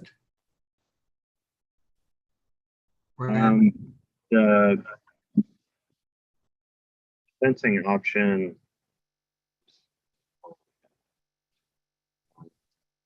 The fencing option, like we haven't really nailed down like what it was going to be. Would it need to be a 6-foot PVC, or would it be fine with like the standard like black aluminum? I don't know the requirement. I know you have to have a fence around your pool, though. Yeah, yeah. I will say if the fence is going to be above 4 feet, that variance would, or that special exception, we could attach it here, as this case was advertised as variances and all other necessary variances rather. So if that is needed, maybe do that now rather than coming back before the board. I don't think a 4-foot fence is what they require for a swimming pool. I think they want something higher. I could be wrong. Depending, City of Kansas City, their requirements 4-foot fencing could either be black aluminum privacy fence, like complete privacy, or just standard black aluminum fencing. There's some places that do require 6-foot, but City of Kansas City, we've did 4-foot fencing with self-latching gates. Okay, thank you. To answer. So could staff tell me, I'm sorry, go ahead.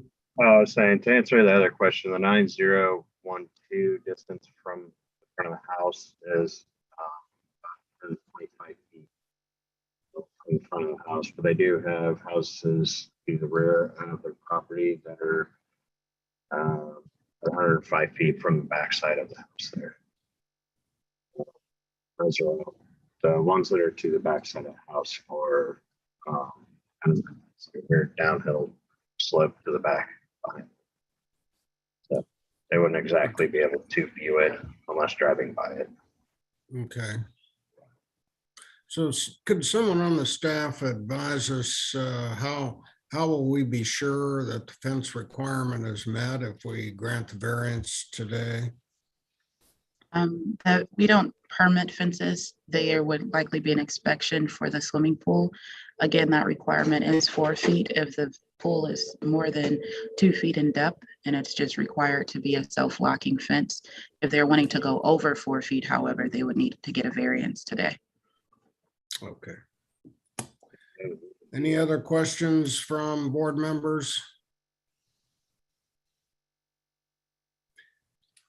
If not, is there anyone in the audience who would like to testify in support of or opposition to this application? Please raise your hand. We have a Jill Tush. I am promoting them.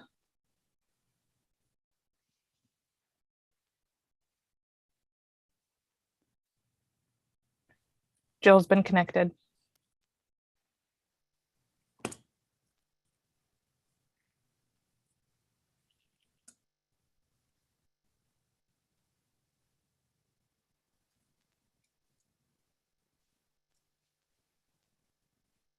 Thanks, babe. Hello. Hello, Ms. Dush. Can you turn on your camera, please? Hi. There you are. I just wanted to point out that our house is actually on 9005 Central, and it is front facing to the street, but this property is considered the short street is the front of the house, which is technically the side of our house where we're putting the pool. The people behind us that are close, 150 feet or whatever, there's a huge tree line that is in there. So they actually, their view for the pool would be obstructed by the tree line, and they signed off on it as well.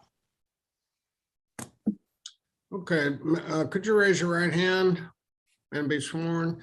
Do you solemnly swear that the testimony you've already given is the truth as best you know it? Yes, I do. Any questions of Ms. Tush from the board members?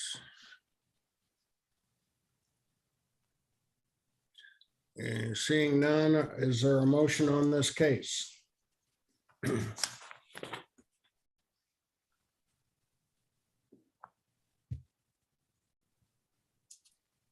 No one else has raised their hand. Okay, can we have a motion on this case?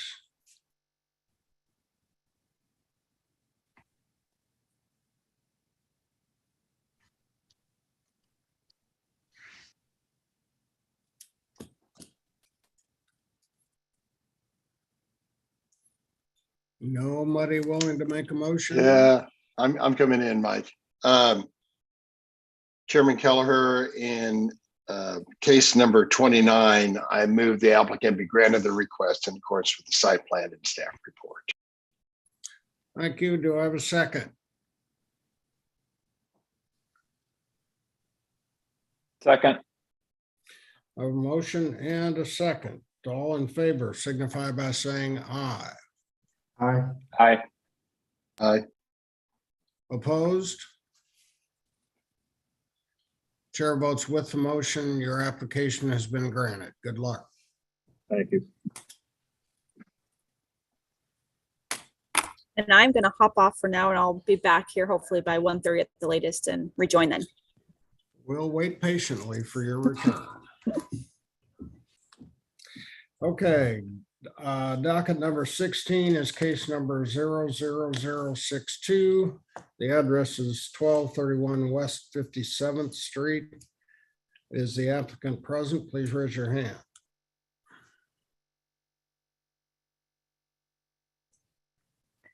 Tim Homburg is the applicant. I'm promoting Tim.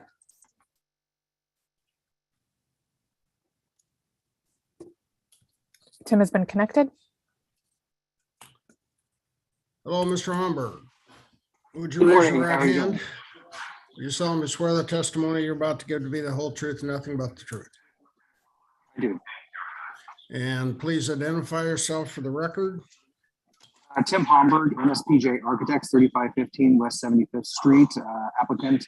I'm here on behalf of Mr. Jonathan and Mrs. Nancy Lee Kemper. I believe they're also in attendance and have requested to be on video as well. Okay, thank you. Have you had an opportunity to review the staff report in this case?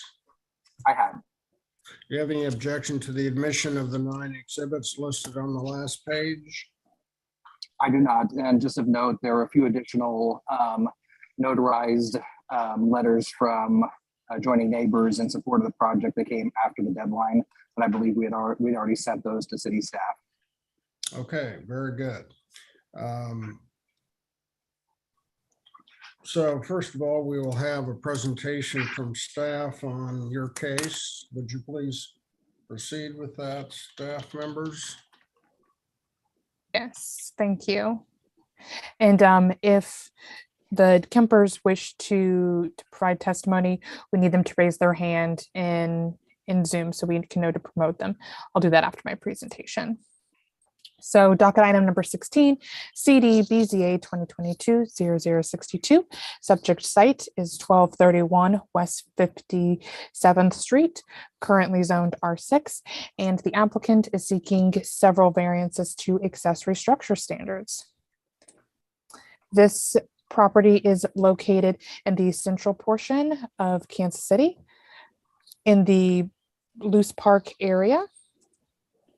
We're looking at a close-up of the subject site. Subject site is highlighted in yellow. We have State Line Road running north-south, and then the site has two frontages in between West 57th Street and West 57th Terrace. Site is a through lot, what we define it as in our zoning code.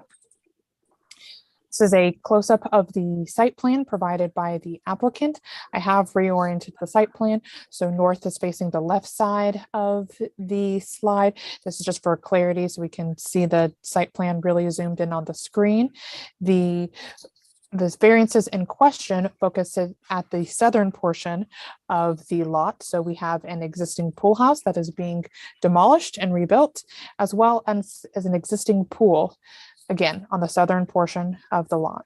This is the existing residence on the northern portion of the lot. So variances A, B, and C, again, are involved with the pool house being rebuilt and the existing pool. So for variance A, accessory buildings, they cannot exceed 10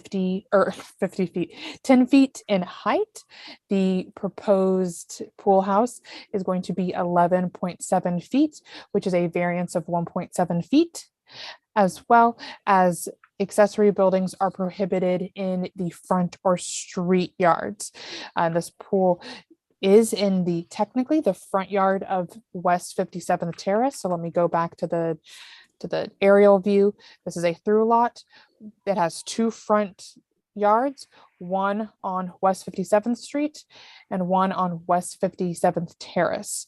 So since that is where that variance is coming into play, that is a complete deviation. And with variance number C, swimming pools are also prohibited in the front yard.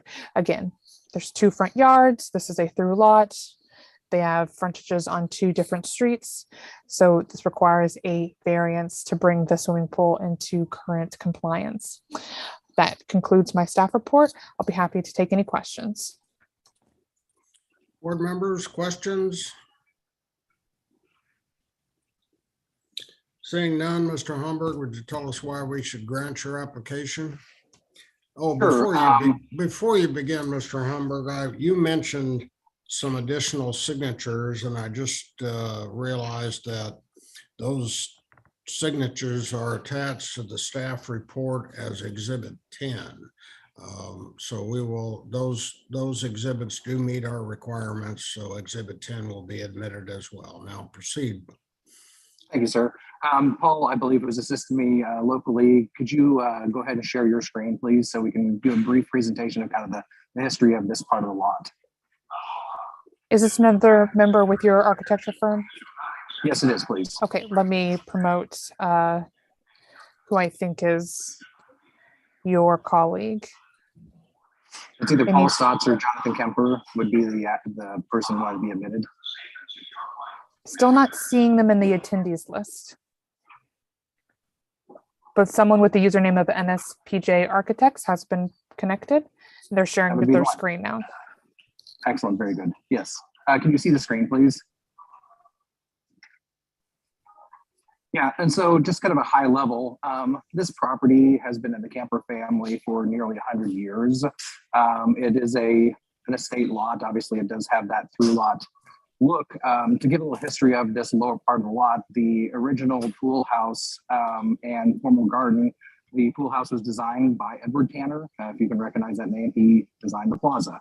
And Hare and Hare was the landscape architects, and actually they had a great hand in the development of basically the whole subdivision of the entire Loose Park area as well. So this certain part of the lot has a lot of history to it. So if I can go ahead and go to the second page. And here's just a couple of quick renderings of the 1933 drawings of this formal garden area, as well as the pool house and pool area. Go ahead and go to the third slide.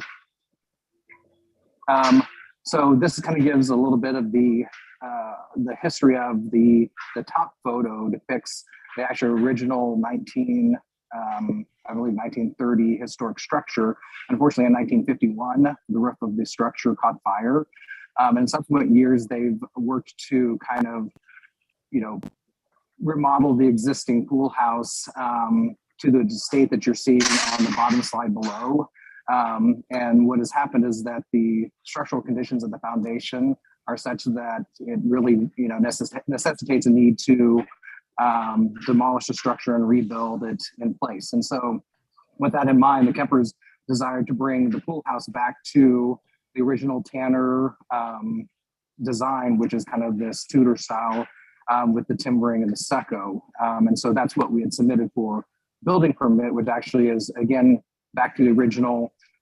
As you can kind of see from the lot on the above picture, it's a sloping site. The high side is to the left of the photo, which is the uphill side that goes to the north, and then the downhill obviously goes to the right of the photo, and it is, in essence, a walkout basement. And so what we're proposing is to bring back a structure which has the same walkout basement and then a first floor with the pitched roof. And obviously with the designation of accessory structure, a regular 9-foot plate line building with a pitched roof that matches, kind of a Tudor style does not fit within that.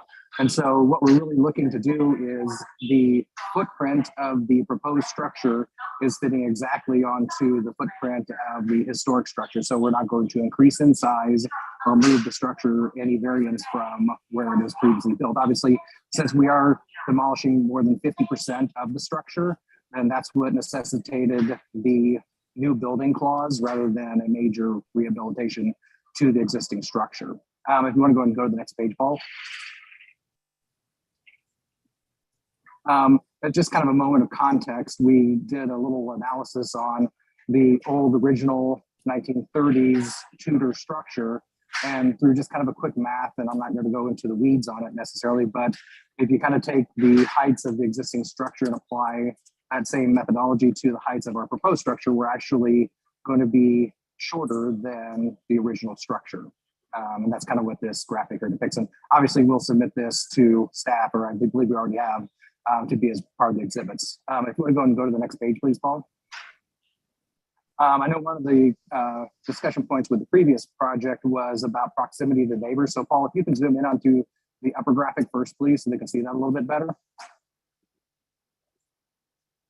You can kind of see here with the east-west dimensions on each side of the pool house were greater than 100 feet to each adjacent east and west boundaries of the property, and obviously down to 57th Terrace were a great distance as well. If you're going to scroll down to the lower image to kind of look to proximity to adjacent structures, you can see here that all of the adjacent structures are greater than 200 feet away from what in essence is the rebuilding of the pool structure. If you'd like to go and go to the next page, please.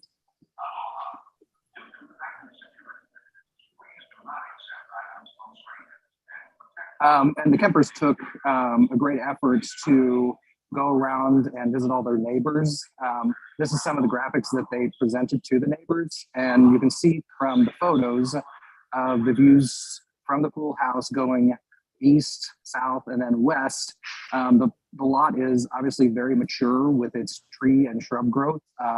Obviously, it's been filled in very dramatically. So there's really no indication of even having any visibility to the adjacent property owners from this current location of the pool house. And then obviously down further on the page was a list of the neighbors that the Kempers individually walked to and met with to be able to talk about what their proposed plans are for the pool. Then obviously the several letters of support that were received for this repair of the pool house were well met, or people gave no opposition to it. Kind of a note as well concerning the third item with the actual pool itself. The pool is basically being repaired to an extensive degree, but again, since more than 50% of the pool is being repaired, that kind of threw us into new construction again. The existing shell of the pool will stay exactly as is, and we're basically pulling out a layer of gunite to then respray and retile, and then obviously put in upgraded mechanical equipment for that pool. So the physical size of the pool is not changing any. It's actually shrinking a smidge from what was there previously. If you want to go and go to the last page, Paul. I apologize, I'm in an airport right now, so if you hear stuff in the background, that's kind of what that is. And this just kind of outlines what are typically the what you look for when you're seeking a variance. Obviously, there is no harm to the public good. We still feel like we're in the spirit of the ordinance for this project, as well as, you know, a hardship is we feel that by not being able to reconstruct the pool house and the pool in its exact location as it historically has been would be a hardship on the owner. And I'm here to answer any additional questions.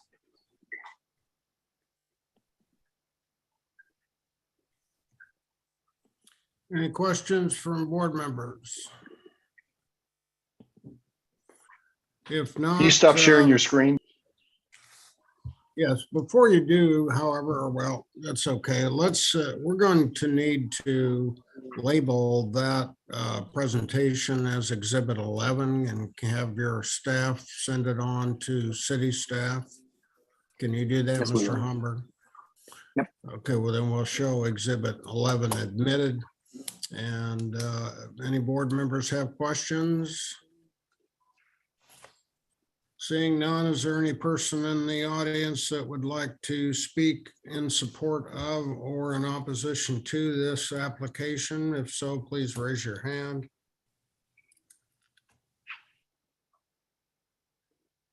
No one is raising their hand. Very good. And is there a motion on this case? Chairman Kelleher, I'll do the motion again. In case number 62, I recommend the board approve the Kemper's proposals accordance with the site plan and staff report located herein. Is there a second? Second. All in favor signify by saying aye. Aye. Aye. Opposed? Chair votes with the motion. The application has been granted. Good luck, Mr. Homburg. Thank you, everybody. Okay, we have two cases now listed as items number 17.1 and 17.2. They're case number 00066 and 69. Both are at 9301 East 147th Street. Would the applicant please raise your hand? Tim Dugan is the applicant, and I am promoting Tim. Tim has been connected.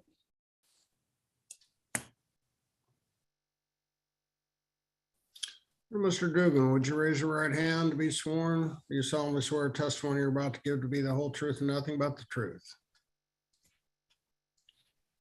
Can you affirm I do? I need you to speak. I didn't hear you speak. He's muted.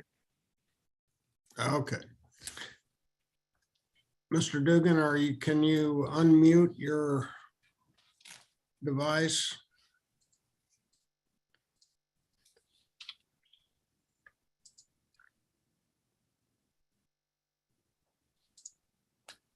I've given permission to his cell phone to talk, to speak. Oh, okay.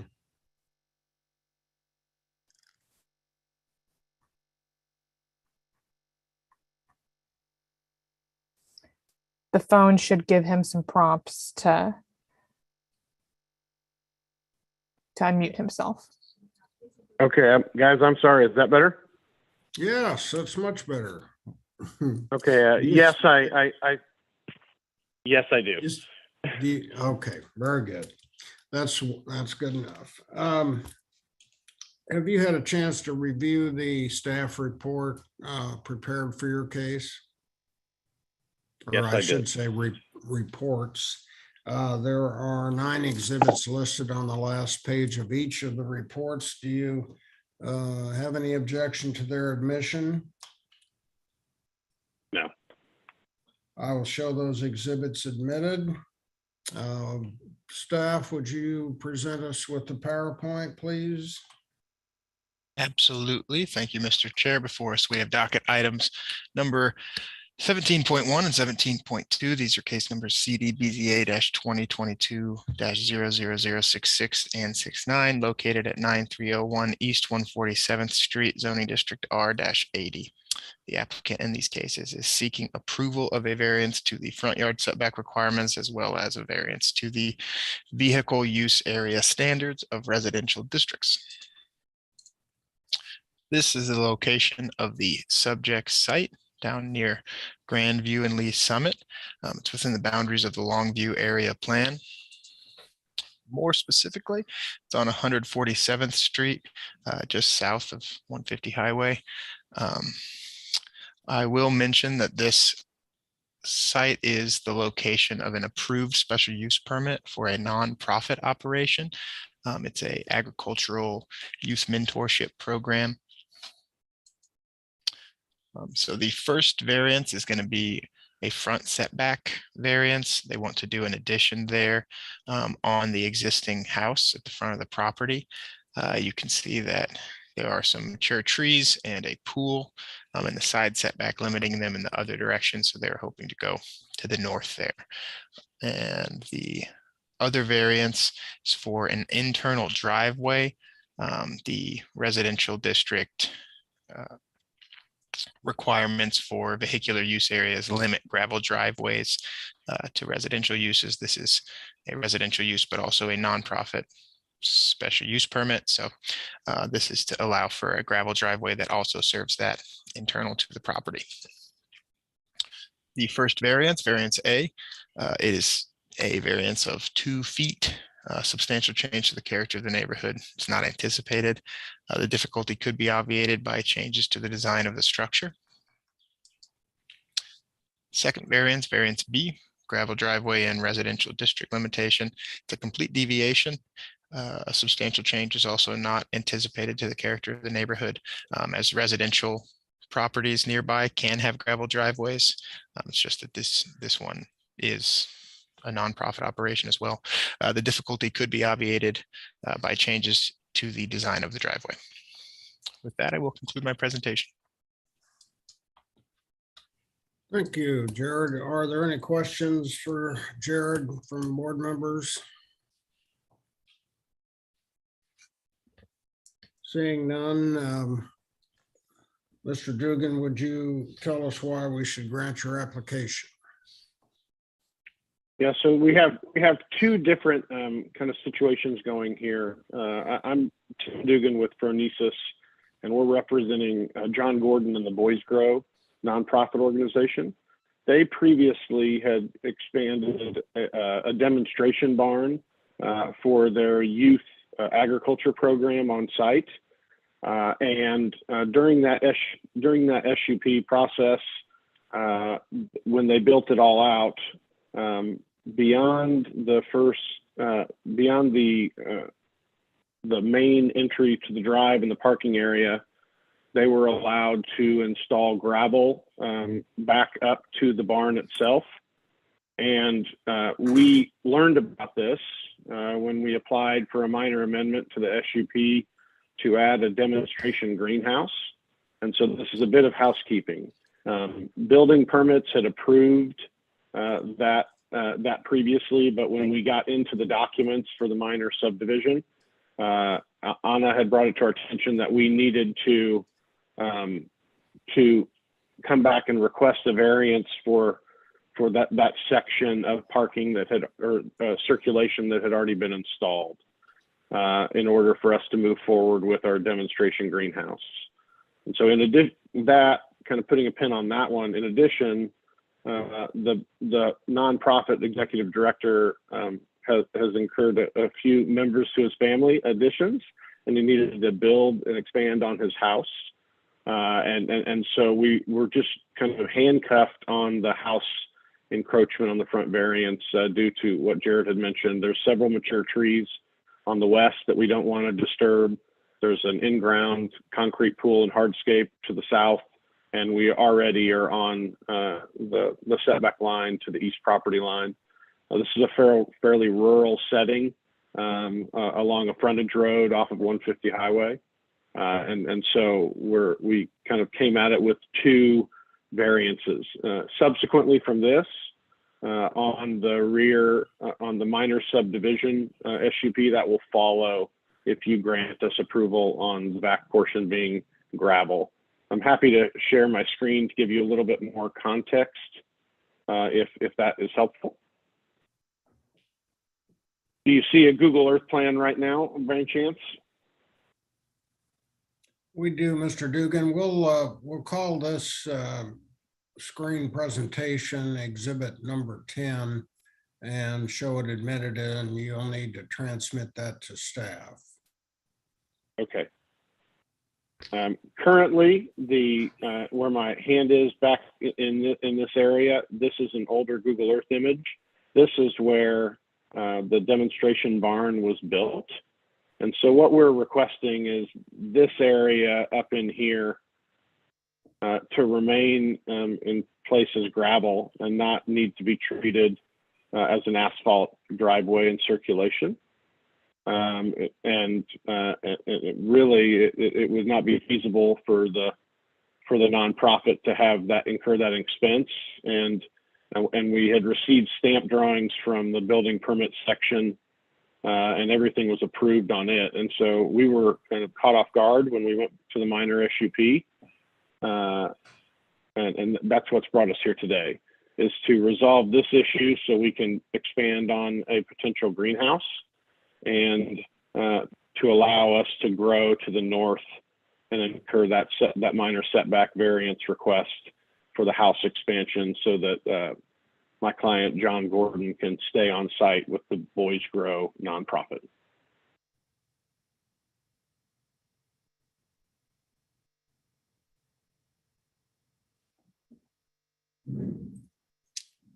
Was that the conclusion of your presentation?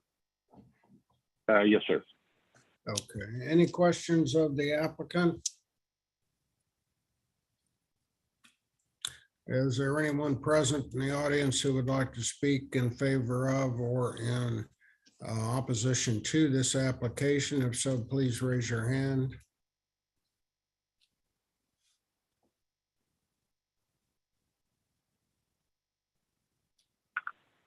No one is raising their hand.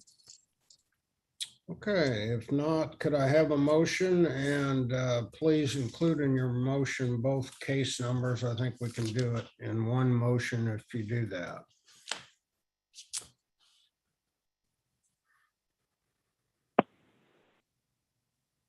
Mr. Chairman, in case numbers 66 and 69, I recommend that the applicant's requests be granted in accordance with the site plans and the staff reports.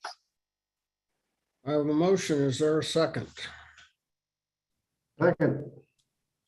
All in favor signify by saying aye. Aye. Opposed? Chair votes with the motion. Your application has been granted. Good luck, Mr. Dugan.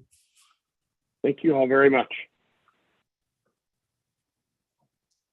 Next item is item docket number 18, case number 00070. The address of the property is 616 West 114th Terrace. Would the applicant please raise their hand?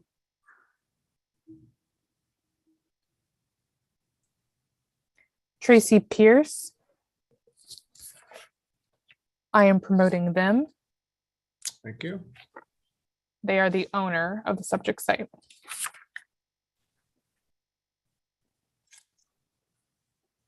They have been connected.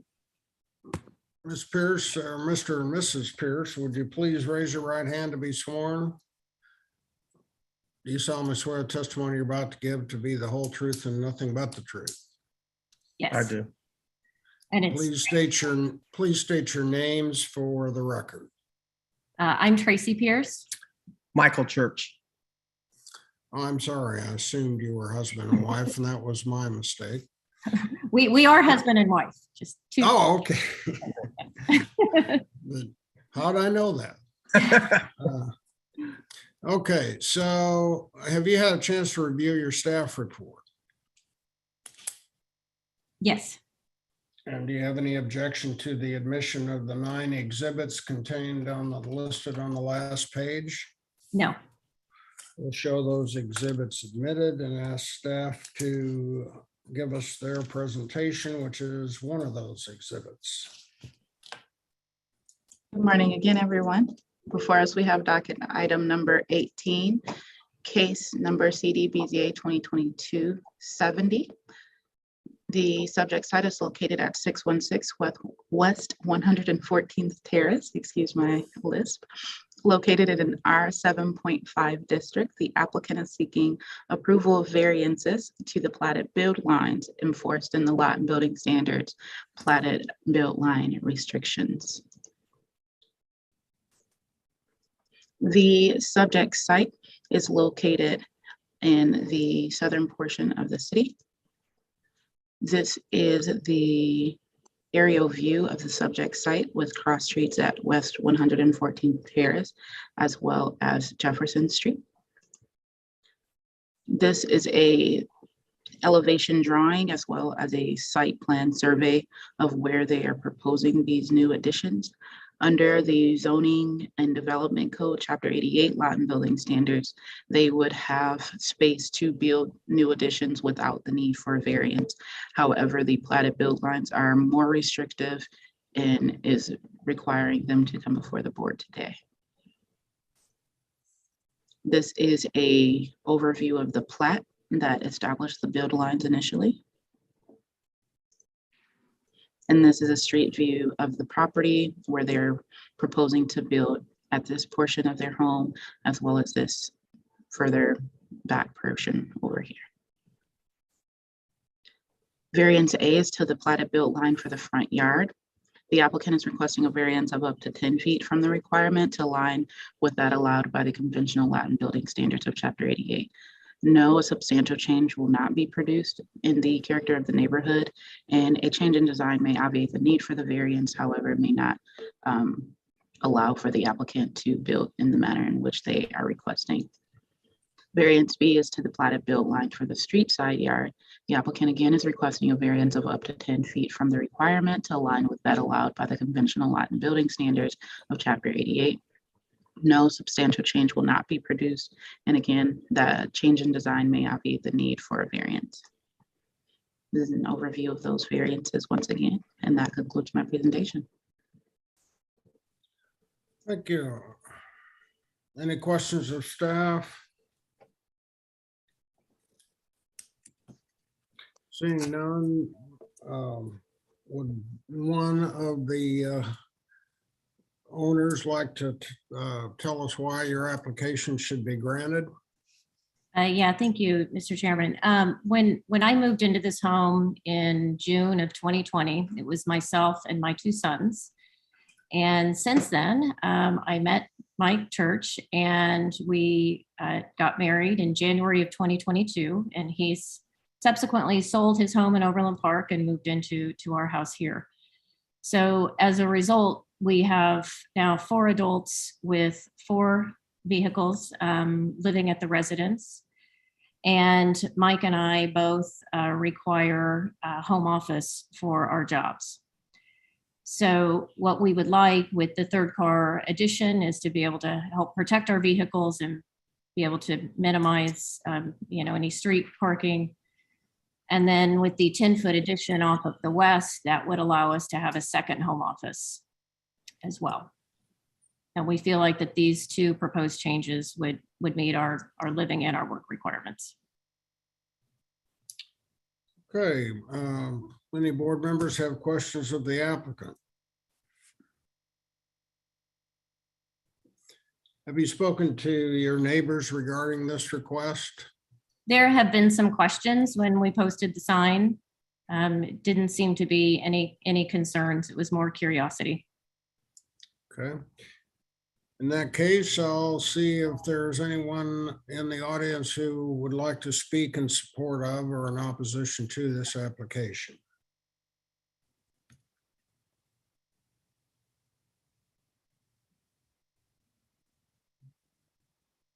No one is raising their hand. Seeing none, is there a motion on this case?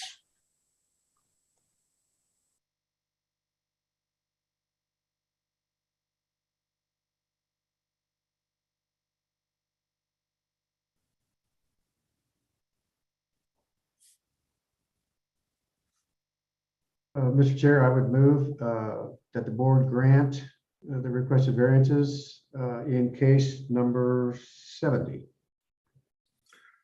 Thank In you. accordance Is there a with staff second? report, site plan. Second. All in favor signify by saying aye. Aye. Aye. Aye. Opposed? Chair votes with the motion. Your application is granted. Good luck. Great. Thank you very much. Thank you. Docket number 19 is case number 00072. The property address is 8082 North Garfield Avenue. Would the applicant please raise their hand? Adam Bramley is the applicant associated with this. I'm promoting them.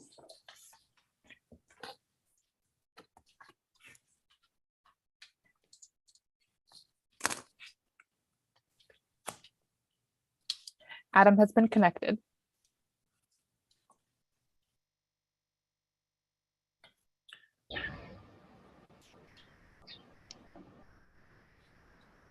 Good morning. Good morning, Mr. Bramley. Would you raise your right hand to be sworn, please? You solemnly swear the testimony you're about to give to be the whole truth and nothing but the truth. I do. Please identify yourself for the record. Adam Bramley, property owner. And do you have any objection to the admission of the 9 exhibits listed on the last page of your staff report? I do not. We'll show those exhibits admitted. And one of those is a PowerPoint presentation. Staff, would you please give us that?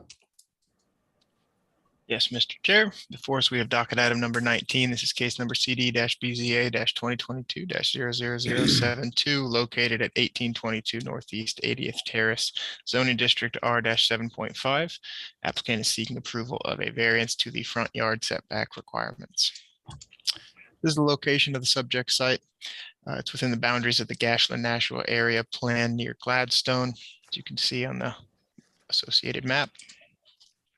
More specifically, it's on Northeast 80th Terrace. You can see off of North Highland Avenue there. So of specific concern with this variance request is the topography of the subject site. This image here shows what the property, how the property would be configured if the variance were granted, as compared with this image, which shows if it was in compliance with the setback requirements. You can see that the contours would be have more of an effect on the building of the home there. Do that one more time. So these are the case factors. The variance request is for 19 feet. A substantial change to the character of the neighborhood is not anticipated. The difficulty could only be obviated by changes to the site design. That would be more difficult due to topographic elements. I will also point out that included in the staff report were some letters from neighbors in support of this request. With that, I will conclude my presentation. Any board members have questions of staff?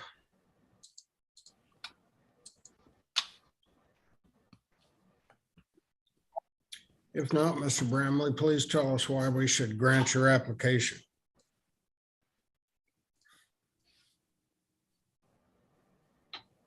Yeah, if we are not granted the variance, our house will have to be on it. Can you see the screen right now?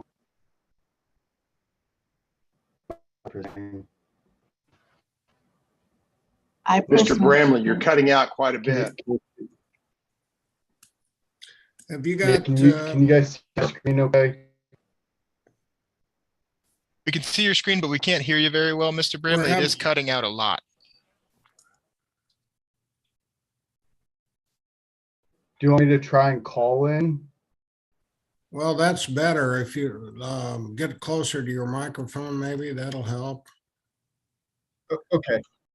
Yep. So basically what happened at the end of our cul-de-sac, the property line didn't follow the cul-de-sac. So the nearest neighbor, they drew a straight line, and that's shown there. Our lot is abnormal to the neighborhood. It's 2.5 acres. Most of the lots are 1/2 acre. That's a better picture of it. As you can see, the top part of it is where the intended home site would be. As that's a topographical view. The driveway comes from the middle of the cul-de-sac. It does not impose on our neighbors in any way. That's a stake. As you can see, it's a heavily wooded lot. Where we're putting it is in line with the neighborhood. Our house setback is 41 feet from the street. That is in line with every other neighbor and neighborhood cul-de-sac. These are pictures from the proposed home site. It doesn't obstruct our neighbor's house in any way. Around us, I looked, there's 26 cul-de-sacs, and every single property line followed the cul-de-sac except for ours. I went to the south. Every single cul-de-sac follows the ones. As you can see, the variance is due to the property line not going around. If the property line had followed the cul-de-sac, we wouldn't need a variance. So really we're adhering to, again, what is around us. I've approached every single neighbor in a cul-de-sac. They've all signed letters of support.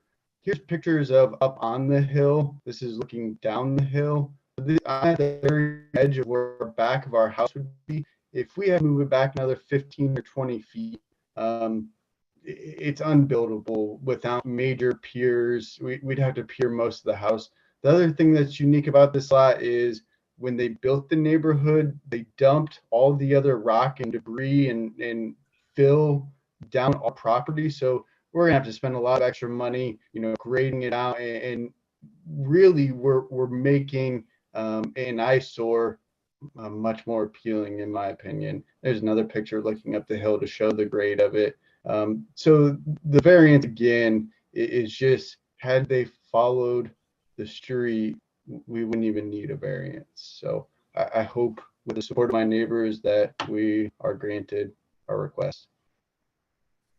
Okay, Mr. Bramley, I'm going to identify your screen presentation as exhibit number 10 and show it admitted, but you will need to forward that to staff for the record. Mr. Kelleher, that was actually, he presented what will be exhibit 8. The applicant submittal, it was included in the staff report. He's done so already. Okay. So my error. Very good. So any questions of the applicant from board members?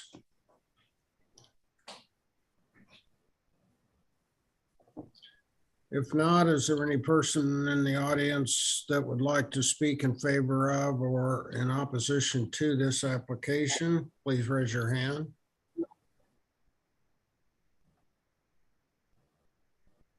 No one is raising their hand. Seeing none, is there a motion on this case? Mr. Chair?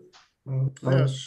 Move that in case number 72, that the board grant the requested variances in accordance with staff report and site plan. Is there a second? Second. All in favor, say aye. Aye. Opposed? Chair votes with the motion. Your application is granted. Good luck, Mr. Bramley. Thank you guys so much. Docket number 20 is case number 00074. The property address is 6431 Pennsylvania. Would the applicant raise their hand? Mary Beth Murray, they are the owner. I am promoting them. Okay.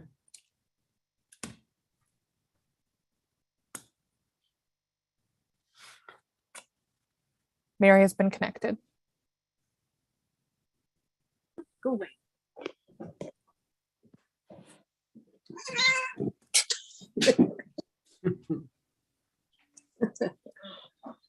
Okay, Liz, how about are we? So are you both going to testify or just one of you? I'll do most of the talking. Okay, would you raise your right hand to be sworn? Do you solemnly swear the testimony you're about to give to be the whole truth and nothing but the truth? I do. Please identify yourself for the record. My name is Casey Murray, one of the owners of the property at issue. Have you had a chance to review the staff report prepared for your case? Yes. Do you have any objection to the admission of the 9 exhibits listed on the last page? No. We'll show those exhibits admitted, one of which is a staff presentation, which we'll see now. Good morning once again. Before us, we have docket item number 20, case number CD BZA 2022-74, located at 6431 Pennsylvania Avenue, located in an R6 zone district. The applicant is seeking approval of variances to the lot and building standards. The subject site is located south of the Midtown area of the city. This is an aerial view of the subject site. And this is a site plan of what the applicant is proposing. This, as you can see, is the principal structure. This is an existing garage, and they are proposing to connect both the existing structure and the existing garage with an expansion, thus creating one large principal structure that inclusive of the garage. So they're going to now need variances to what was previously acceptable as a detached garage to the primary structure for the rear and interior side yard setbacks. This is another view of their proposed expansion. This is some images of the rear of the home where the garage sits now and where the home is currently in relation to the garage. And this is a street view of the property. Variance A is to the rear setback. The applicant is requesting a variance of 26.5 feet from the requirement. No, a substantial change will not be produced into the character of the neighborhood at face value, as this is in the rear of the home. The average person walking down the street would not be able to see the expansion. Yes, a change in design may obviate the need for this variance. Similarly, the variance to the side yard setback, the applicant is requesting a variance of 5.5 feet from the requirement. Again, no, it will not produce a substantial change, as they will still be able to see as much of the garage as they were before. And the difficulty can be obviated by a change in design. As an overview of both variances, the proposed rear yard setback and side yard setback is 1 feet, as that is allowed for accessory vehicular structures, and they don't plan on removing that structure. And the variances are in the amount of 26.5 feet and 5.5 feet. I did neglect to attach their letter of support. They were able to gather 8 signatures with a notarized letter. So this should be admitted as Exhibit 10, communications received. We'll show Exhibit 10 admitted. And that concludes my presentation. Any questions of staff from board members?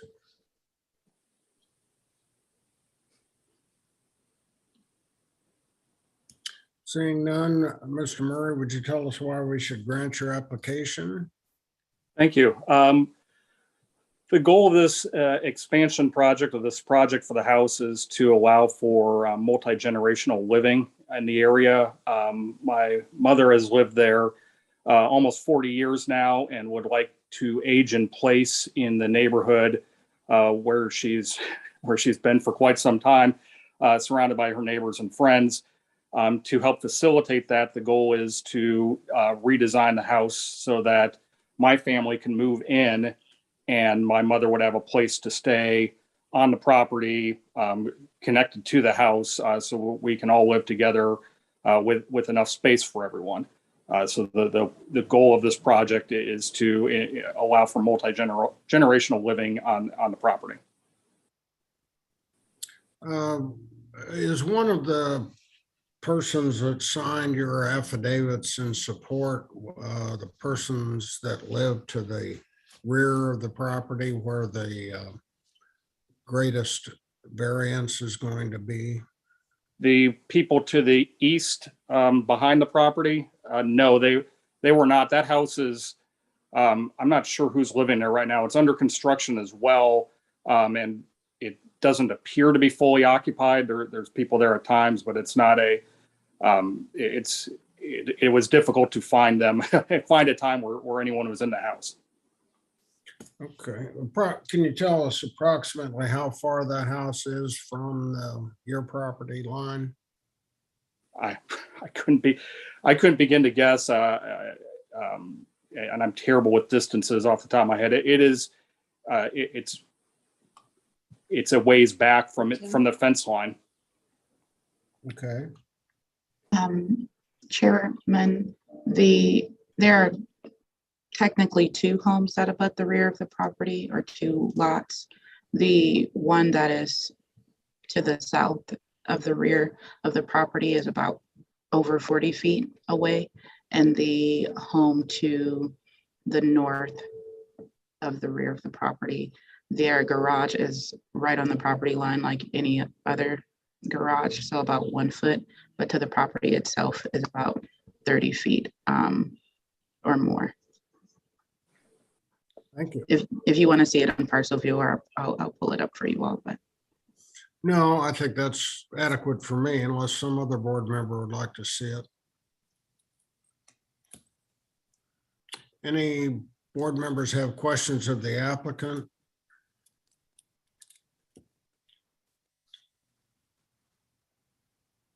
Seeing none, is there any person in the audience who would like to speak in favor of or in opposition to this application? If so, please raise your hand.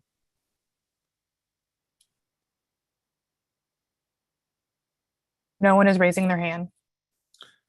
Seeing none, do I have a motion in this case?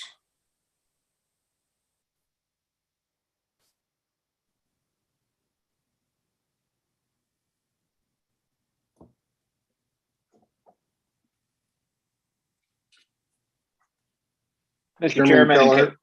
Oh, go ahead, Mr. Evans. I'll let you lead this one, Mr. Banuki. Go ahead.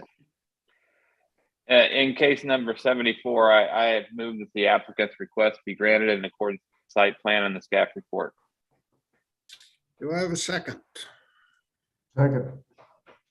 All in favor, say aye. Aye. Aye. Opposed?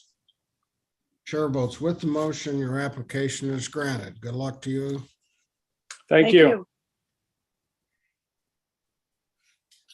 Okay, docket number 21 is case number 00075. The address of the property is 801 Northwest 68th Street. Is the applicant present? If so, please raise your hand. Brandon Goodrich is the owner of the property in question. I am promoting Brandon.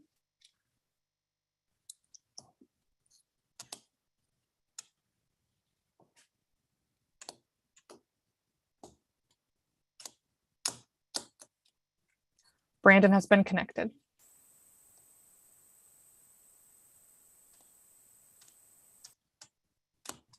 Can you all hear me now? I can. Okay.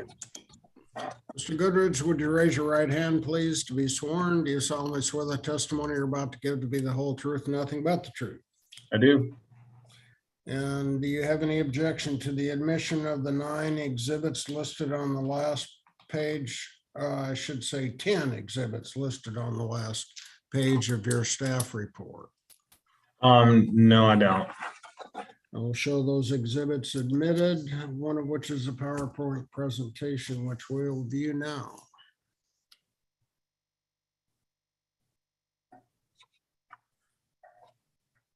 Good morning once more. Can you all see my screen?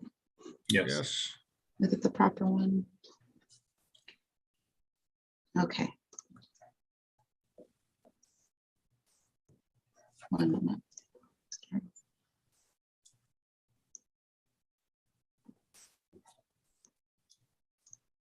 Okay, before us, we have docket item number 21, case number CD BZA 2022-75, located on 801 Northwest 68th Street, located in R 7.5 zoning district.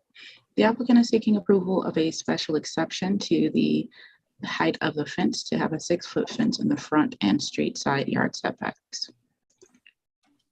This is the location of the subject site located in the northern portion of Kansas City, Missouri. This is an aerial view of the subject site. And another aerial view of the subject site provided by the applicant.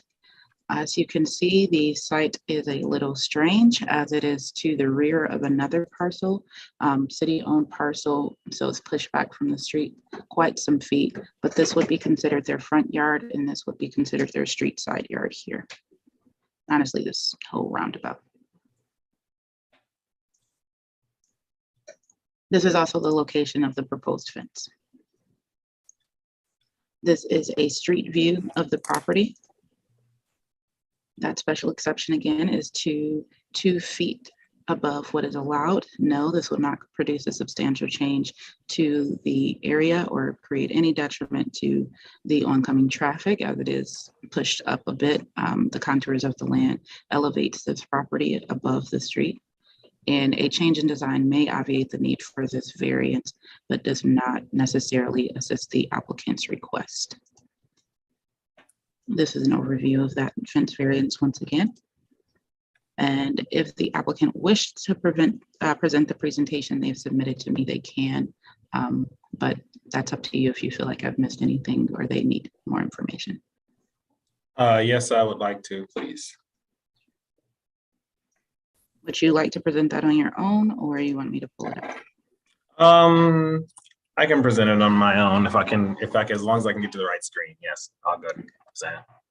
Hey, Naj, Mark Abbott's here. Could you pull up that street view again for all of us to see? Sure. Thank you so much.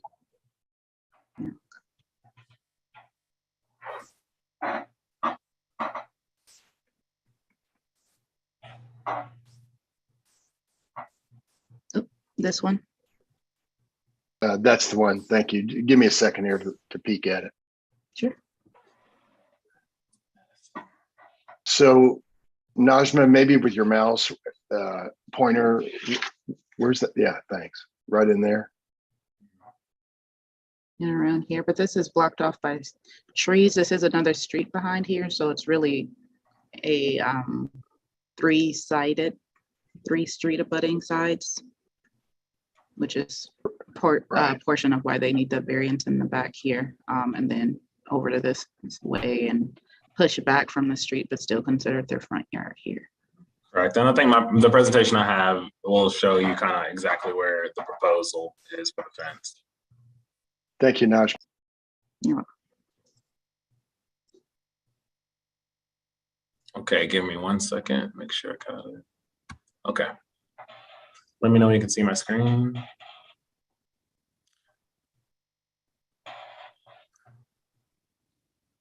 Naj, is this already part of the exhibits that we've admitted? Yes, sir. It's a part of the applicant's submittal. Okay, go ahead, Mr. Goodrich. Okay, perfect. So this is the lot here. And this was a picture actually taken in 2005. So you can see that along the street of 68th Street, it is a busy street, busy intersection, that it was just a regular curb sidewalk. Sorry, let me get out of there. Okay, see if it goes. So over the years, you can see from 2005, as early as 2012, they did put an embankment here along that street, along with the sidewalk.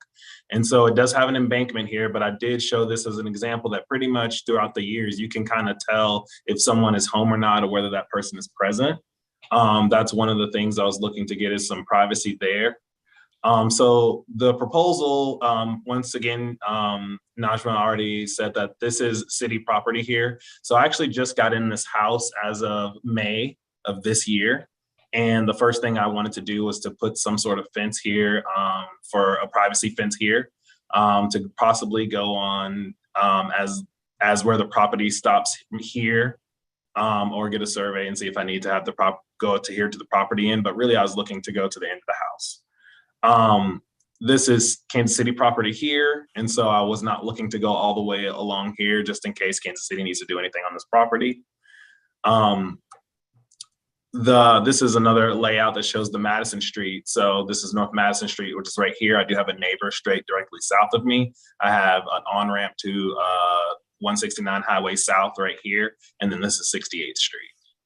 The front of the house is actually around here. So you would drive around here into the garage, and there's a front porch here. The idea of the fence, I'm not sure how much of this, because, you know, obviously in the summer, shrubbery does grow here, but the idea would just be a fence that would go along partial here and along this side up to be about even with the house. My proposal is that the fence is easy, is a modular design so that it's easy to be removed just in case there is work here. Something along these lines. I'm not sure if there's any plans for it or anything like that. I don't think there's any plan. I don't know if there's plans to widen the highway or something like that or anything like that. But even given so, I can modular design to make it so if I given a couple of days notice, I can just pull the fence up and everything else and have it ready for the city so that they don't have any anything to worry about as far as the property goes on anything that they need to get to. Any questions? Would you need me to go back to any picture or anything? Board members, any questions of the applicant? I guess I have one, and Mr. Goodrich, and that is we rarely, if ever, allow 6-foot fences in the front yard. And so I guess I'm going to ask you why it has to be 6 feet tall. Mostly for once again the privacy, and also the slope here, a 4 foot. That might have children that here they do play, and they do actually play here.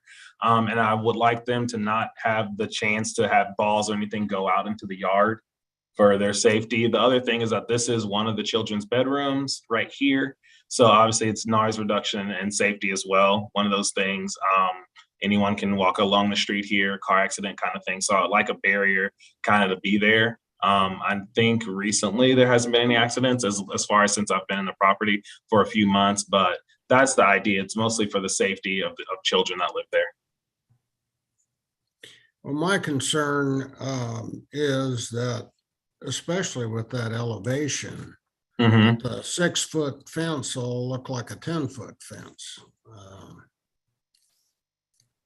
That's just my personal observation. Yeah, I understand. I did have it, and I was kind of aware of that. The idea was to go just to the property line here of this house so that any of the neighbors, their view is still unobstructed. My neighbor immediately south, which is going to be, give me 1 second. My neighbor south here on Madison, they were like, great, yes, build a fence as big as you want. And I did give him the information so that he could come. I'm not sure if he was able to attend today, but he was okay with it. I know all the neighbors got notices. I only heard from one neighbor, and he said he was fine with the idea. He didn't mind at all. So it would actually be back set. It wouldn't be down here, close to here. It'd be back set like here. Probably within like one foot of this drive. And how far from the curb then? It would be it'd be 1 foot away from here. So I believe, let me check. Let me see if I have that on there.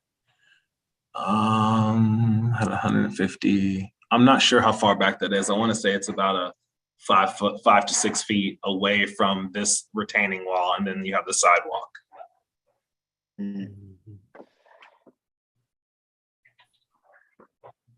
In total, it's about 25 feet away from the street. Okay, thank you. Thank you. But the fence along Northwest 68th Street is going to be 4 feet, correct? I wanted to do 6 here. Okay, go back to that screen that we just saw. Yep, right here. Yes. What's that mean down there where it says number 1, fence along Northwest no higher than 4 feet? Sorry, that's the this is the current property standards are showing that this says that this side would be no higher than 4 feet, and this is no higher than 6 feet. I apologize for not labeling that.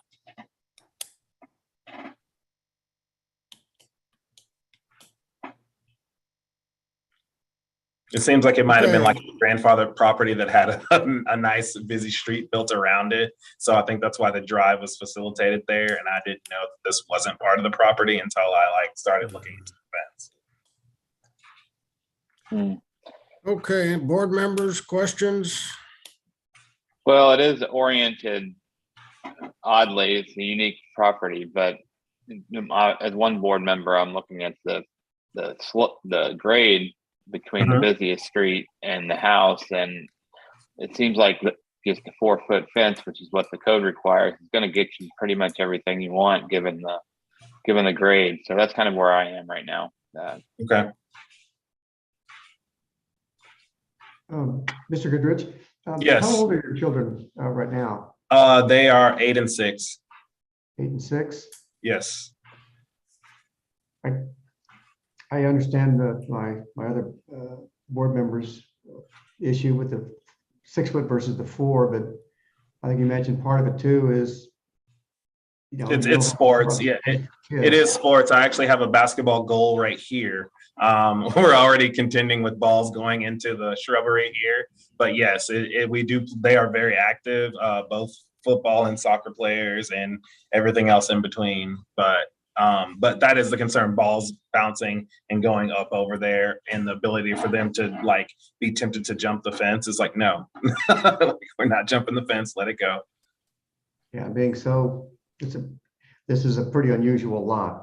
It's a very unusual lot. It's very unusual. Oh, okay. All right, thank you. No problem. Any more questions from board members? And let's see if there's anyone in the audience who would like to speak in favor of or in opposition to this application. If so, please raise your hand.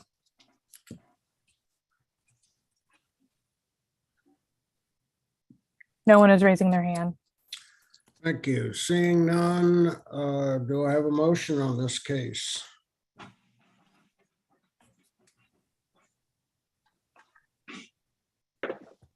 Mr. Chair, Yes.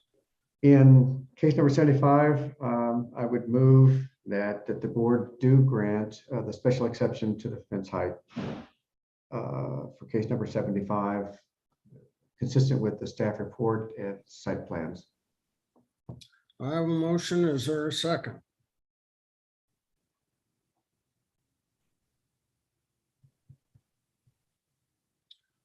I'll do a second. Okay, we have a motion and a second. All in favor of the motion signify by saying aye. Aye. Aye. Aye. Wow. Aye, 3 ayes. Tom, how'd you vote? Aye. Okay, so we got 4. And chair votes nay. The motion application is granted. Good luck, Mr. Goodrich. Thank you very much. I appreciate your time. Docket number 22, case number 00078. The address is 1300 Brush Creek Boulevard. Is the applicant present? If so, please raise your hand. Tate Williams, he is the applicant. I'm promoting them. Tate is connected. Good morning, you all. Good morning, Mr. Williams. Would you raise your right hand, please? You solemnly swear testimony you're about to give to be the whole truth and nothing but the truth. I do. Do you have any objection to the admission of the 9 exhibits that are listed in the staff report on your case? I do not. I have one request. I believe a representative of ownership group is also able to join. Doug Nagumsey. I am promoting them. Thank you.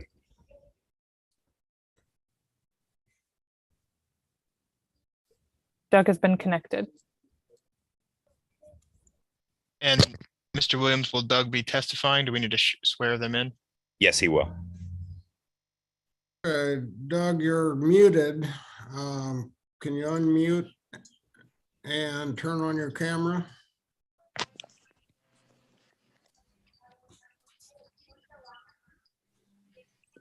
There Yes, you sir. are. Now tell me how to pronounce your last name. Gumsey, silent N. Okay. Would you raise your right hand? Do you solemnly swear the testimony you're about to give to be the whole truth and nothing but the truth? I do. Okay.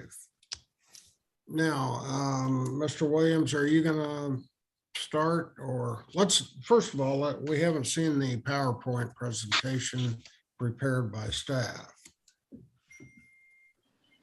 I will share that now. Thank you, Okay. Jared. Sure thing. So before us, we have docket item number 22. This is case number CDBZA 2022-00078, located at 1300 Brush Creek Boulevard, zoning district R-1.5. Applicant is seeking approval of a variance to the side yard setback requirements to rebuild a deck. This is the location of the subject site in relation to the rest of the city. It's within the boundaries of the Midtown Plaza area plan. More specifically, the property is on Terrace Street. Oh, excuse me, is on Brush Creek Boulevard between Tracy and Virginia Avenue. This is the site plan. You can see the existing patio and deck on the rear of the property there. It's technically by our definition in the code, the side setback. You can see that it's currently, when this is actually a site plan that looked the same when you all considered this case for a special use permit, which was passed. This is a patio and deck that encroach in the side yard setback, and now part of the plan is to rebuild it. And so a variance is requested in order to rebuild it in the same fashion. These are the case factors. It is a 5-foot variance, which is a complete deviation. A substantial change to the character of the neighborhood is not anticipated, given that it's an existing structure. The difficulty could only be obviated by major changes to the internal design of the structure, as I understand it. With that, I will conclude my presentation. Board members have any questions of staff?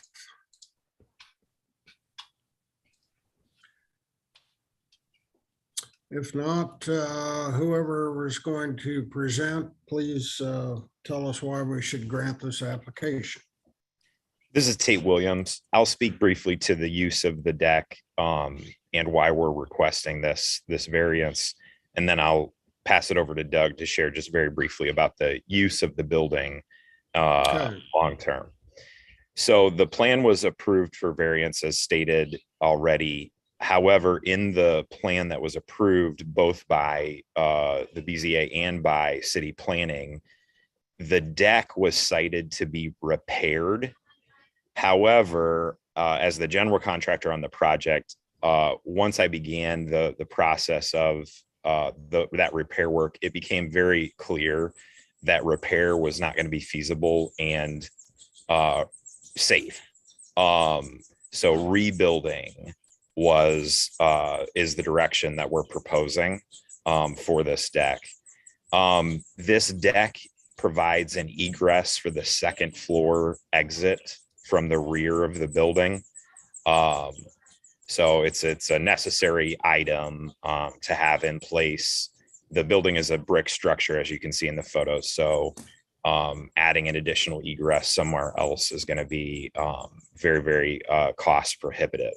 So that's the reason for the request. The safety of repair was not feasible. Replacing the deck with new material was the recommendation that I'm making.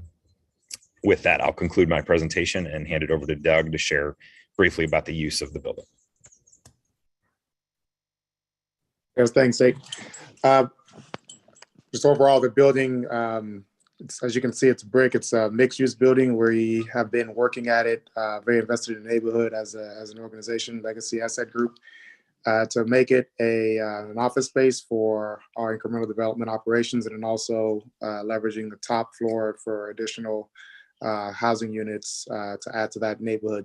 And so, that deck and also, the surrounding areas are part of a longer term plan to, make the center itself accessible and add longevity to the property itself, so that we can effectively attract tenants to it that we want to maintain that area. So thankfully, we're pretty far along in the renovation effort, and just looking forward to approaching the final, you can say, quarter of the work that we need to do so that we can finally have it up and running.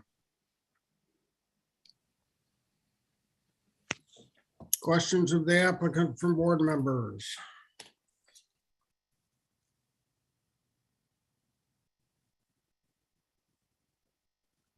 Seeing none, is there anyone present in the audience that would like to speak in support of or in opposition to this application? If so, please raise your hand.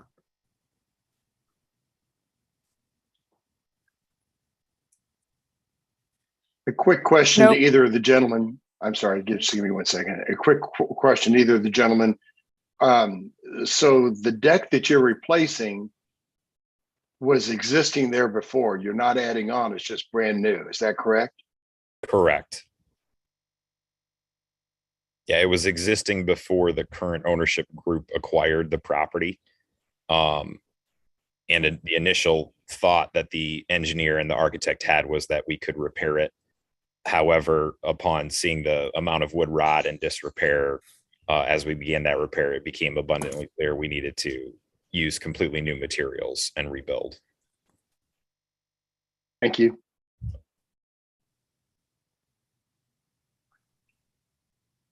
Any other questions? If not, I would entertain a motion.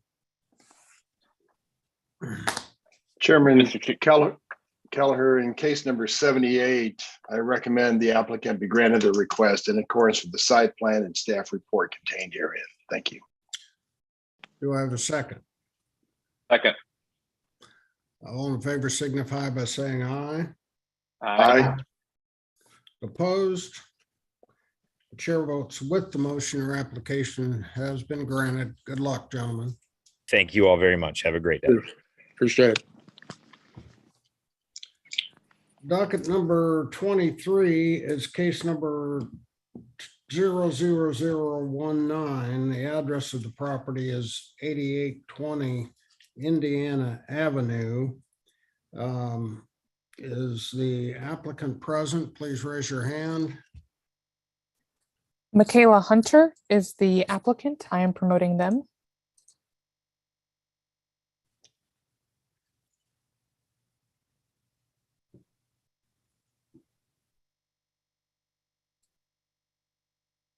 Michaela has been connected. Okay, thank you.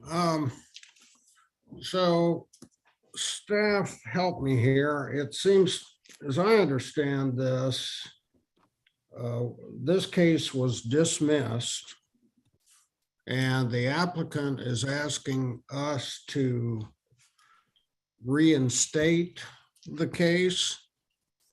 So this is a rehearing request for an appeal of the denial of a CLNU. So originally a CLNU was denied for this property. They appealed that decision. The case was continued a few times, and it was never heard, but it was continued a few times.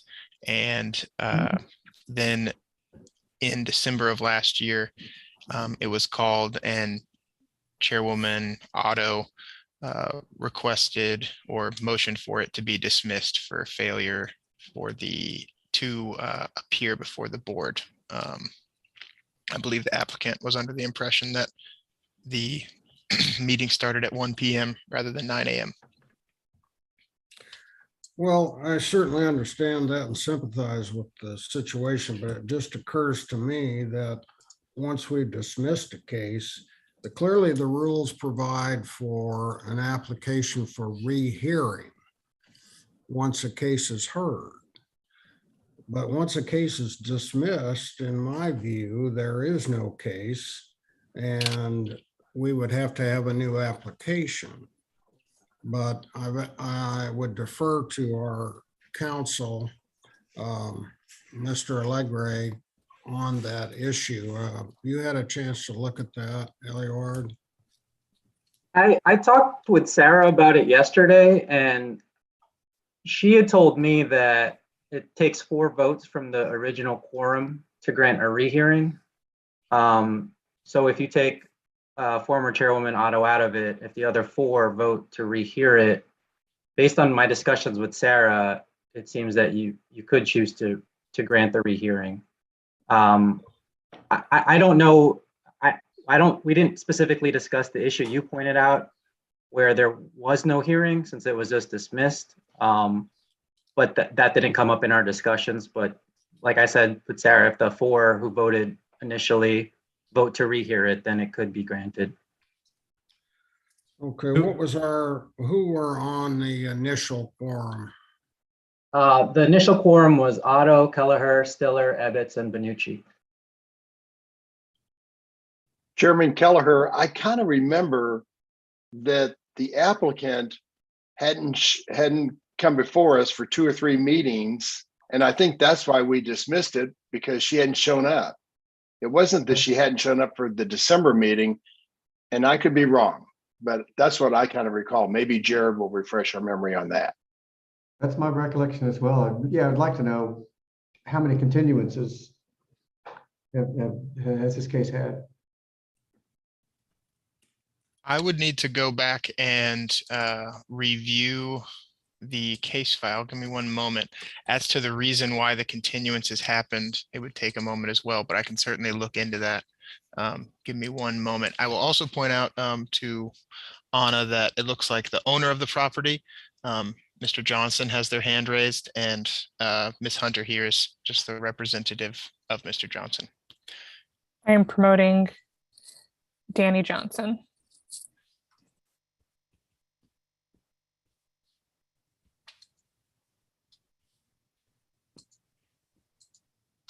Danny has been connected.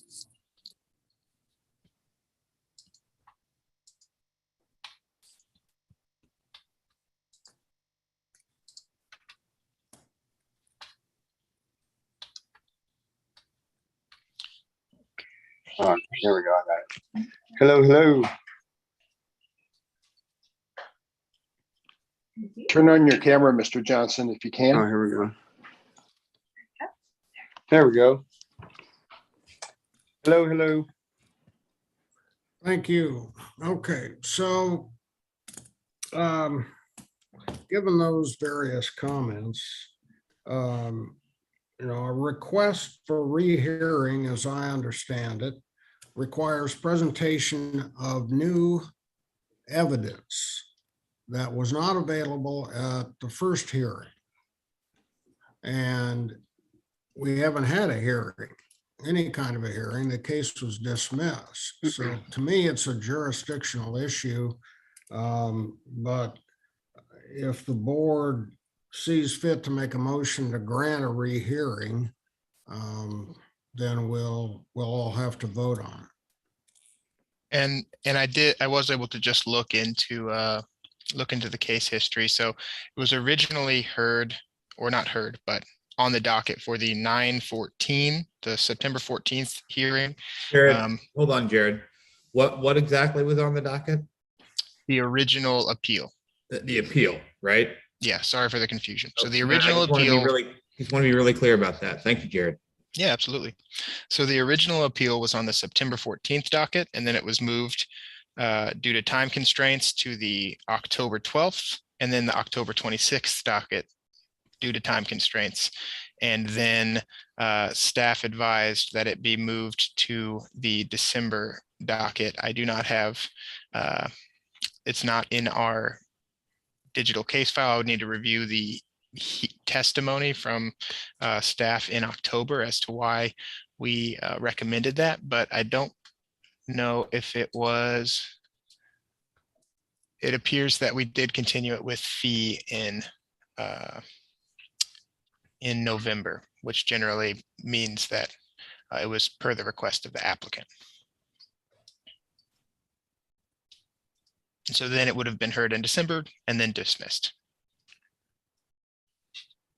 Okay, and the December meeting, that's the meeting that it was dismissed in. That is correct. Yeah, and on that December meeting, I don't know how it happened, but somehow I just I put in my calendar, it was like 1 or 3 o'clock or, whatever time I thought it was. I had, I don't do these things normally, so I had no idea that it was like, from 9 a.m. on, and I don't know how it got on my calendar that way, but it was just a just simple mistake that just happened. Mr. Chairman. Both of you need to raise your right hand and be sworn. Do solemnly swear the testimony you are about to give or have given is true to the best of your knowledge and belief. I do. I do. Okay, please identify yourself for the record, starting with Mr. Johnson. I'm Danny Johnson, the homeowner. Okay. Property owner. And I'm Michaela Hunter with Milana Hunter Consulting, representing Mr. Johnson. Okay. I do want to say I was retained, but fully retained by Mr. Johnson at the time that hearing was dismissed. I had conversations with him prior to that, and then when the time was mistaken and he missed that hearing, then he asked me to come in and represent him. So we do have new evidence that is not in the original application for the certificate of legal nonconformance that we would like to present. So we respectfully request a rehearing of this case. Well, it seems to me, Mr. Chairman, as though if there's a rehearing, it would be a rehearing of the decision to dismiss the case, not because there's been no appeal yet. So it seems to me, and maybe counsel can correct me, but it seems like the applicant has a couple of options. You can ask us to rehear the dismissal, and I don't know, maybe Mr. Keller is right about that. We don't have, or it can just refile a new appeal. Is that right?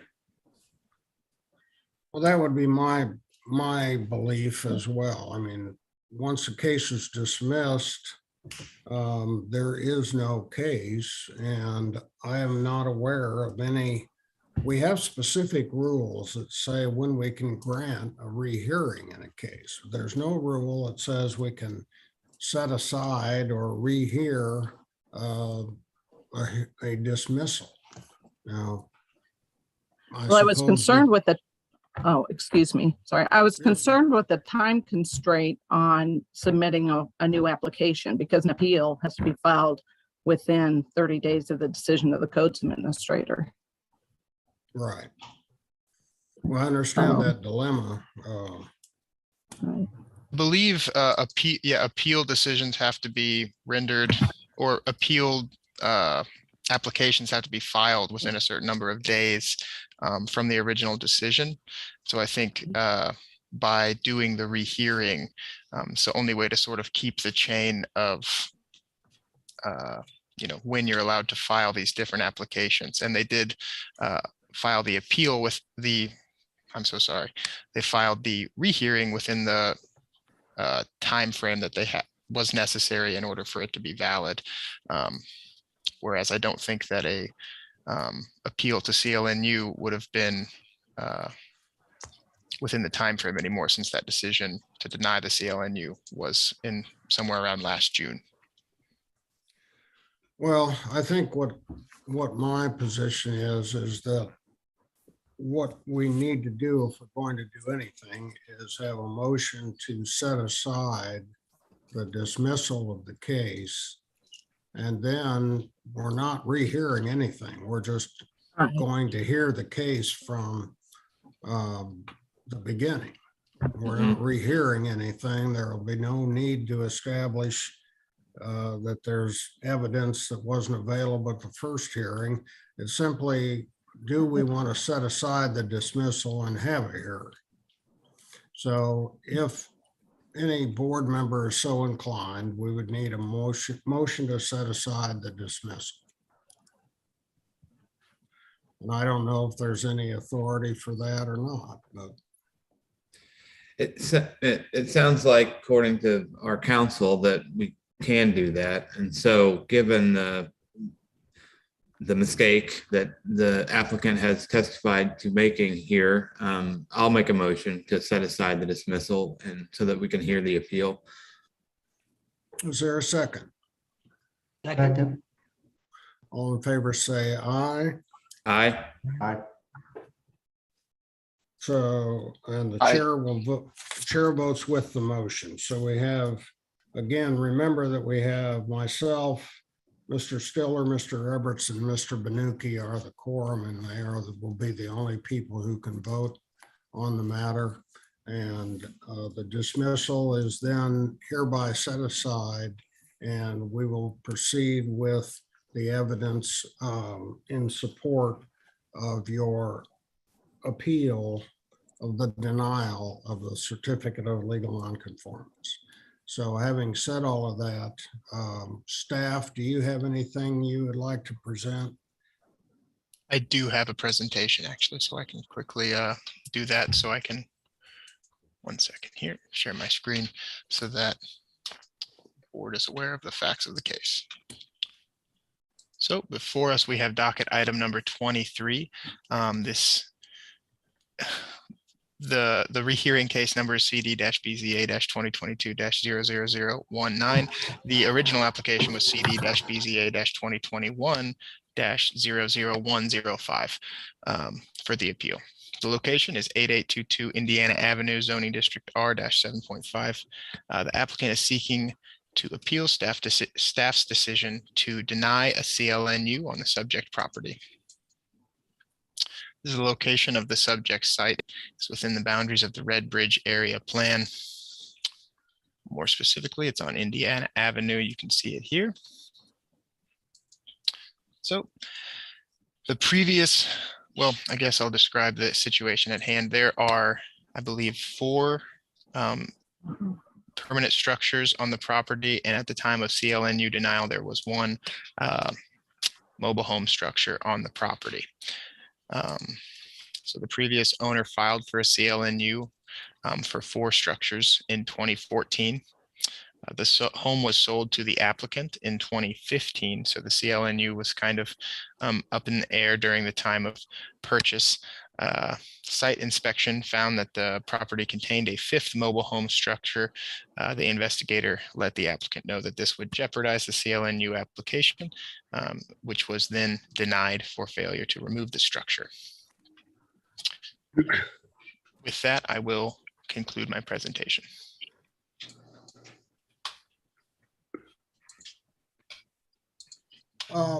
Jared, do you have the regulation that makes the addition of this 5th structure makes the granting of the CLNU inappropriate? I don't have the exact code section on hand, but I can tell you that the CLNU is basically seeking to, it's a certificate stating that the structures were in place prior to the prohibition in the zoning code of having more than 1 structure on the property. And these structures were found to be older than the zoning and development code, I'm guessing based on building permits, except for the mobile home, which would be would have been placed on the property within the time frame of the regulations limiting the number of structures on the property. Okay, so if we grant a CLNU, it would be for 4 structures on the property. And then, Correct. And then it would be up to codes to enforce the removal of the 5th. Is that correct? I speak. Ms. Hunter, would you like to speak? Yes, please. I would like to inform the board that the Danny Johnson has removed the trailer, the mobile home, from the property.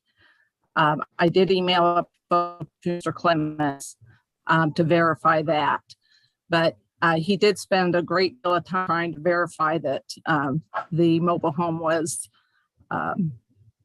part of the original development and was unable to prove that it was there prior to annexation, as the other 4 houses were. So at this point, I was informed by Andre Newton with the codes department that she would grant the certificate of legal nonconformance if the trailer was not there. So we did remove the trailer and are requesting that the board grant the CLN to allow the 4 existing homes to remain. Well, then it would occur to me that we don't have anything to do, because if the directors now said they will issue it, you're not really appealing a denial. Well, okay. Well, let me reword that. Yeah. Oh, I'm sorry.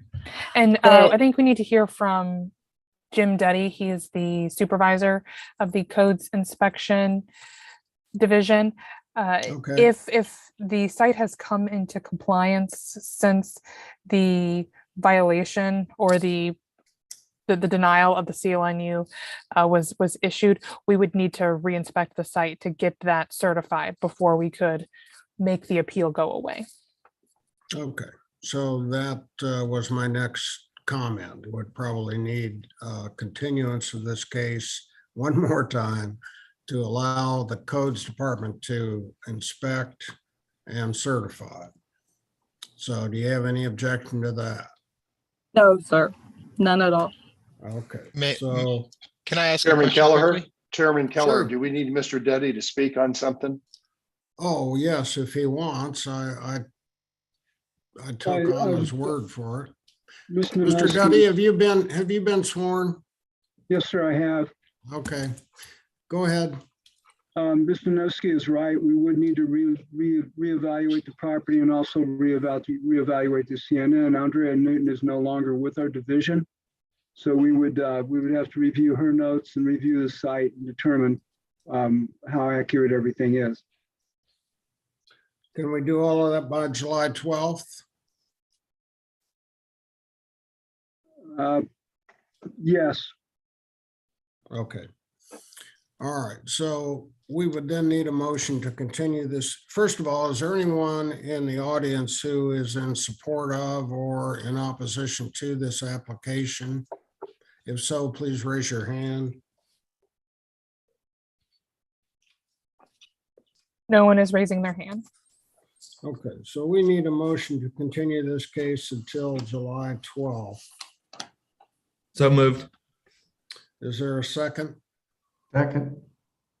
All in favor, say aye. Aye. Aye. Opposed, and chair votes with the motion. Good luck. We'll see you on the 12th. We'll see you. Thank you very much. Thank you.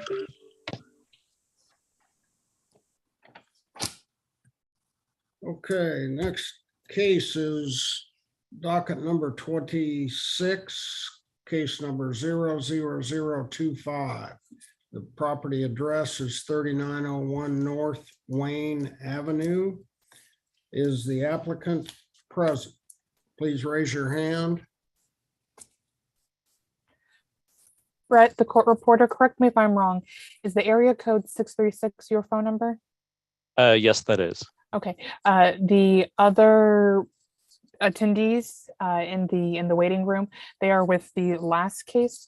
So the applicant for docket item number 26 is not in attendance. This is his second failure to appear, is it not? That is correct. We can either continue the case or dismiss it.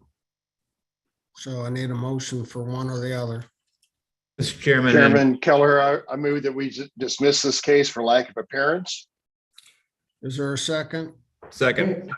All in favor signify by saying aye. Oh, Stiller has a question. Oh, I'm sorry. I'm just wondering, has there been any communication with this applicant? I have emailed him several times. No response. No response. Thank you. I'm ready to vote. Okay, did we get a second? Yeah, second. Okay, all in favor say aye. Aye. Aye. Opposed, chair votes with the motion. This case is dismissed. So I have one case left, is that correct? That is That correct. is correct. docket number 28, case number 00061. Address is 4523 Wyoming Street. Is the applicant present? So please raise your hand. The applicant is joining us via phone, and I am going to allow Amarita Burdick to talk.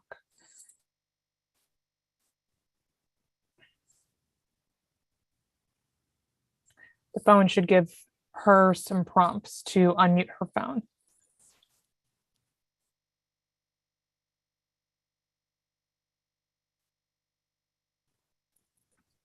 Amarita, can you hear us? You have been connected or allowed to talk. You just need to unmute yourself.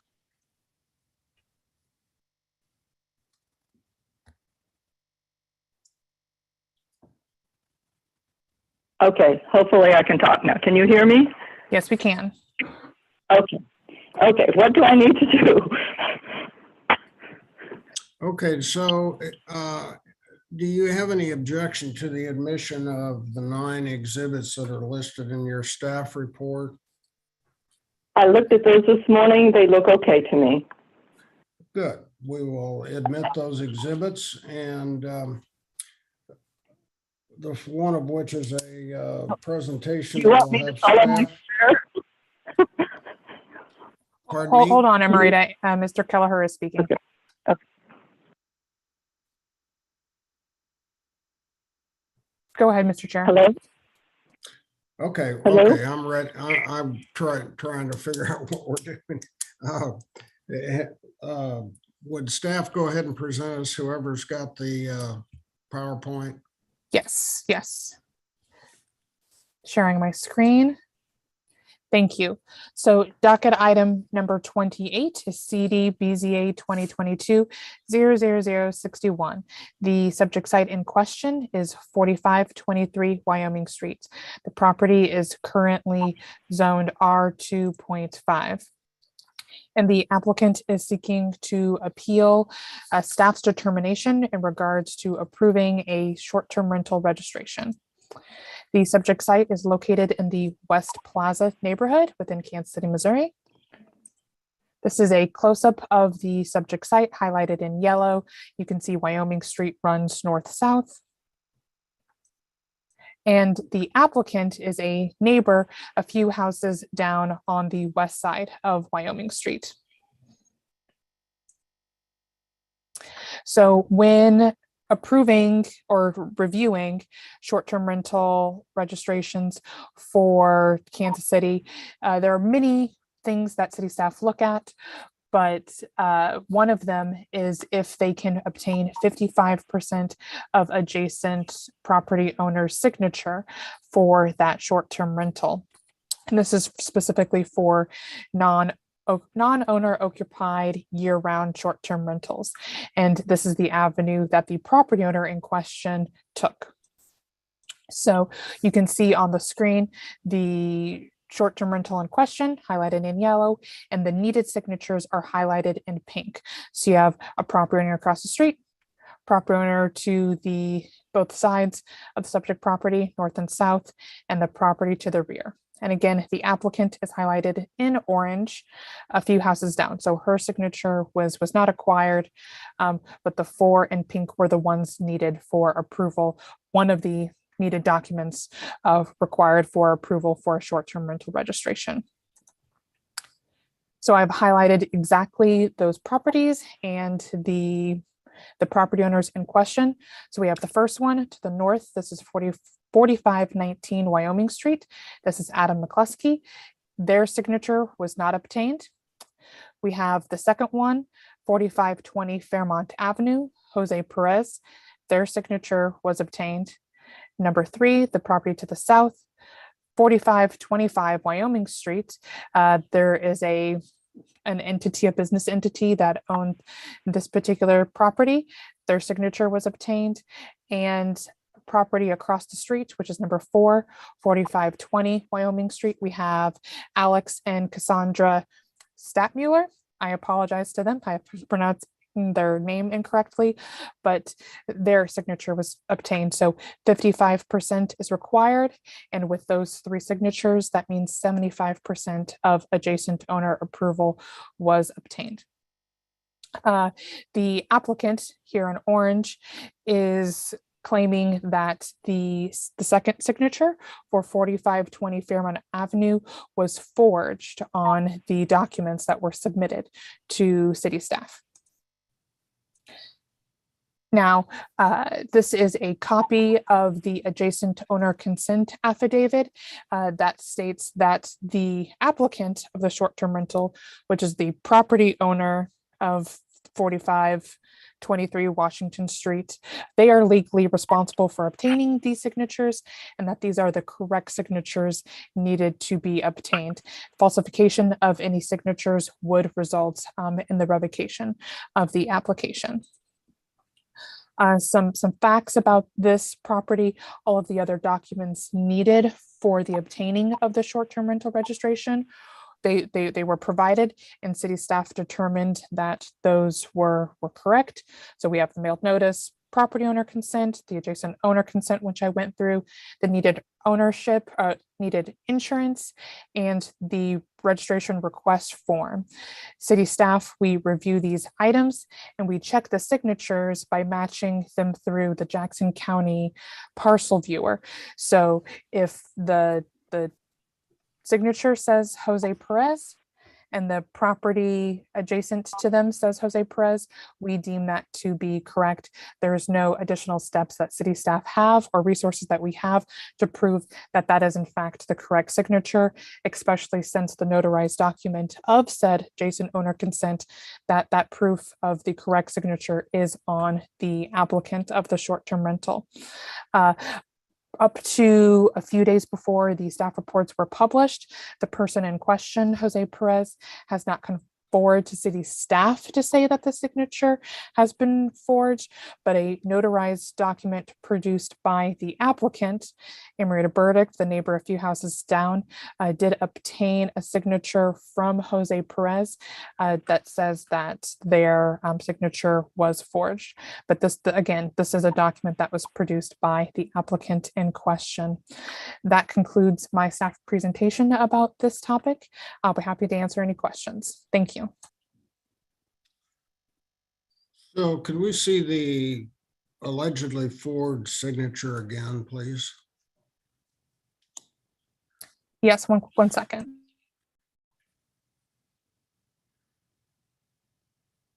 The documents are in the staff report, but I can pull them up on the screen as well. I just showed the front page of the affidavit.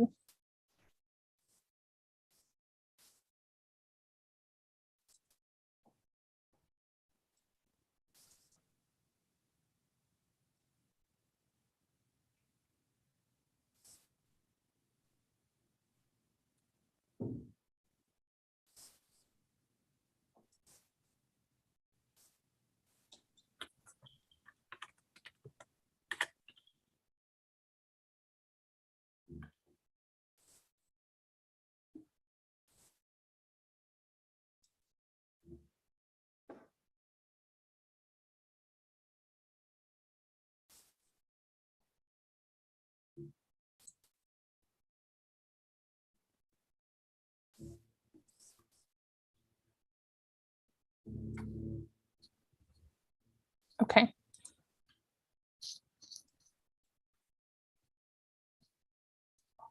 Oh, now I have too many screens open. Bear with me.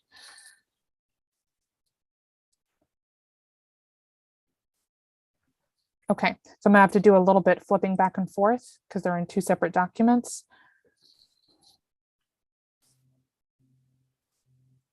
So this is the signature obtained by the property owner / applicant of the short-term rental registration with the owner consent form. This is the address in question, Jose Perez's printed name and signature. I don't see any notarial acknowledgement. Is it on a different page? Yep, this is the first page. So I showed this in the presentation. Oh, okay. And so this is the document that was submitted to city staff for the review of that short-term rental registration. Notarized. And again, the burden of proof in obtaining those appropriate signatures is on the property owner of the short-term rental applicant. And then we have the notarized document produced by the applicant of the appeal, who went to Jose Perez in question. Oh, that's the same screen. I apologize.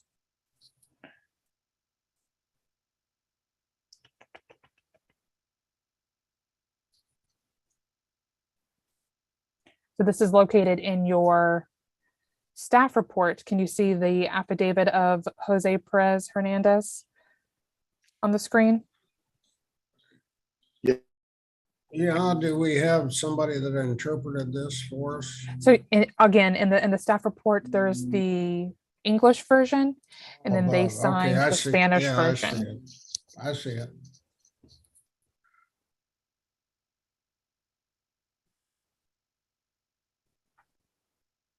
And show me the signature from the applicant when he tried to get that signature. Can I just compare them real quick? Yep.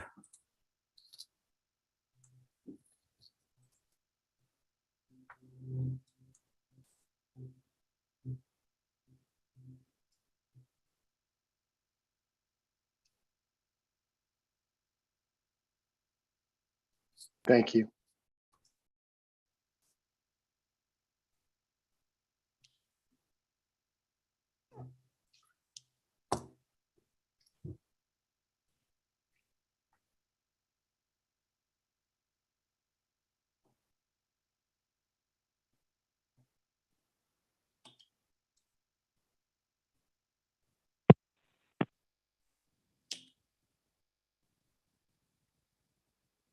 I guess I'm looking at the notarized form and the non-notarized form, and I'm believing the notarized form, at least me. But both forms are notarized. I didn't see the notary seal on that first one. I'll go, if it's in the staff report, I'll find it. So that the case is linked in the staff report to the administrative adjustment, not the administrative adjustment, the administrative approval for the short-term rental. That entire packet was notarized. So there are 4 signatures that the property owner needed to obtain. So that document is notarized with the Jose Perez signature. And then the applicant of the appeal of said case has produced a document with Jose Perez, who prints his name apparently, and that document was notarized. Thank you. Yeah, the printing, I was looking for the signature in other than printing, but the one that was obtained recently, the 0619, simply printed. Can I speak? Oh, hold on, please. Mr. Chairman, it looks like we also have Mr. Goldblatt, who he's here in the hearing. He's asking to be promoted. He looks like he's a witness. Yeah, we haven't opened it up for public testimony yet. Okay, just wanted to call that to everybody's attention because I just saw it. While we're doing that, I think somebody in the chat, Mike Funk, I think chimed in as interested in being heard as a property owner. He's the property owner, correct? Okay.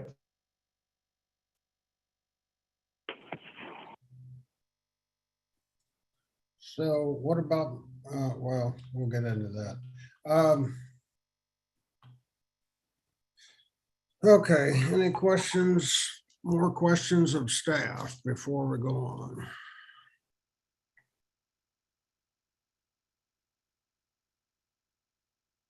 If not, would the applicant please raise your right hand and be sworn? Have we promoted them yet?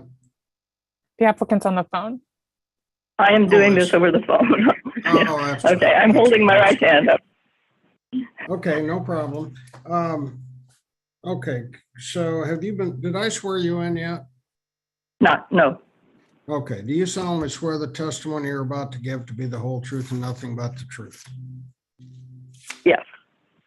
Okay, so now tell us why you think this application should be granted and the affidavit determined to be a false affidavit.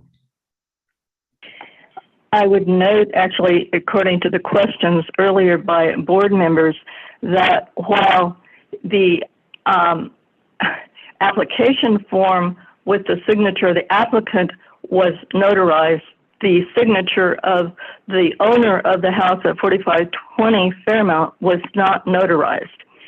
Okay. What happened is this. On April 2nd, or April 3rd, around 2 p.m., I'm going to just go ahead and read what I had sent to Anna later. It's a summary. On Sunday, April 3rd at around 2 p.m., my neighbor Roger Goldblatt and I visited with the owner of the property at 4520 Fairmount Avenue because having a larger property, his property shared adjacency to the property at 4525 Wyoming Street, which was already operating a short-term rental without a city permit. I wanted to ask him not to sign anything to approve a short-term rental at this house directly south of 4523 Wyoming Street. The owner of the home at 4520 Fairmount Avenue, whose name is Jose Fabian Perez Hernandez, firmly told Roger and me that he had not signed any application form for the property at 4523 Wyoming Street, and repeated that several times. As evidence that he did not sign the form, he also told us that he worked 2 jobs and it would have been really hard for anyone to get his signature on the form. Following that meeting and before submitting the appeal, I tried 2 other times to reach the owner on April 7th and April 10th, and I continued to try to reach him even after that and stopped by several more times. Finally, on June 12th, I found Mr. Perez Hernandez at home. That afternoon, I was able to show him a facsimile of the application with a signature that claimed to be his. He said that it was not his signature and it wasn't even his proper name. In drafting the affidavit, I too had some challenges in getting his name correct. I returned on June 14th to drop printed affidavit forms in English and Spanish in his mailbox, and then I needed to return again on June 19th to correct the form. Mr. Perez Hernandez clearly read the affidavit carefully, since on June 19th, when I went back there for the 4th time now, he told that I saw him. He told his neighbor and notary Kathleen Henn that his name still wasn't correct in one place and that needed to be changed. Thus, when Ms. Henn called me to tell me that, I corrected the form once more and took it over to 4520 Fairmount Avenue. Thus, I was present when Mr. Jose Fabian Perez Hernandez signed the Spanish language affidavit stating that he did not sign a short-term rental application, but that his name was forged. In regard to the printed name, I had 2 copies of the affidavit in Spanish and in English, and when Mr. Perez Hernandez began to print his name on the signature line, I tried to ask him to sign in cursive and use the second copy of the Spanish affidavit that I had with me. Sign it the way you would sign a check or would sign a birthday card to me. He told me this was the way he signed his name. Mr. Perez Hernandez is personally known to Kathleen Henn as a neighbor, and after 4 visits, I also knew who he was. Kathleen said that his affirmation that this was the way he signed his name was good enough for her, and she notarized the affidavit, because we'd both seen him sign it.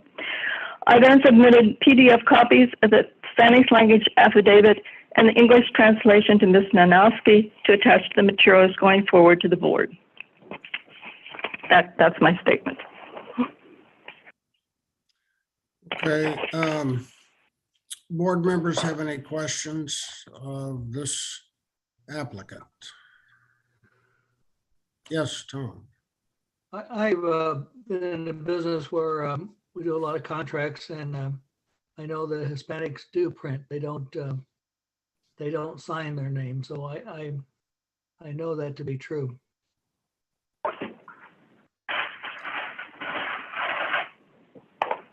And Anthony, did you have a question? Mr. Banuki, did you have a question? No. Anyone else have a question of the applicant? Okay, before we proceed then, is there anyone in the audience who would like to speak in favor of or in opposition to this application? If so, please raise your hand. so we have Roger Goldblatt and Michael Funk. Michael Funk is the property owner of 4523 Wyoming Street. Okay.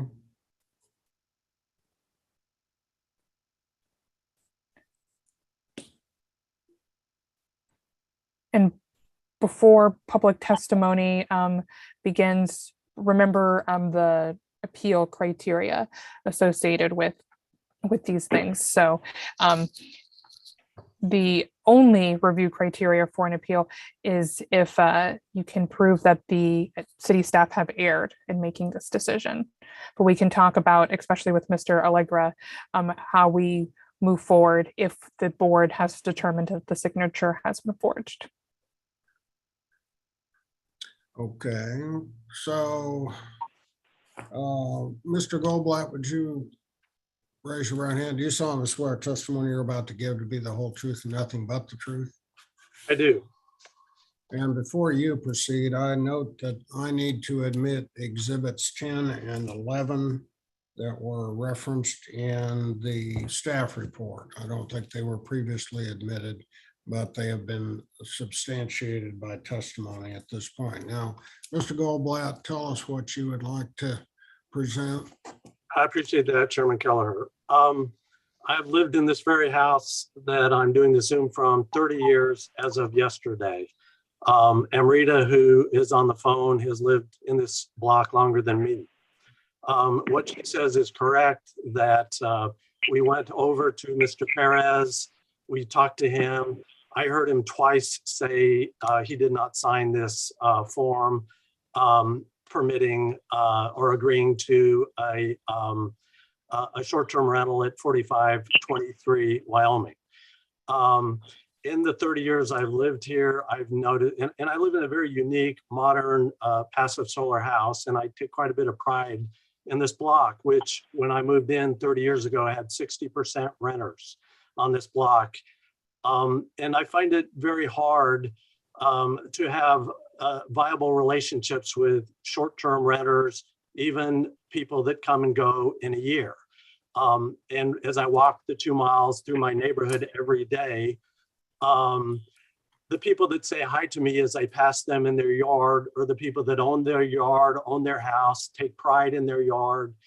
And that's 98% of the people. And I don't mean to put down renters, as I lived in this neighborhood as a renter for 15 years before I bought here for the last 30 years. I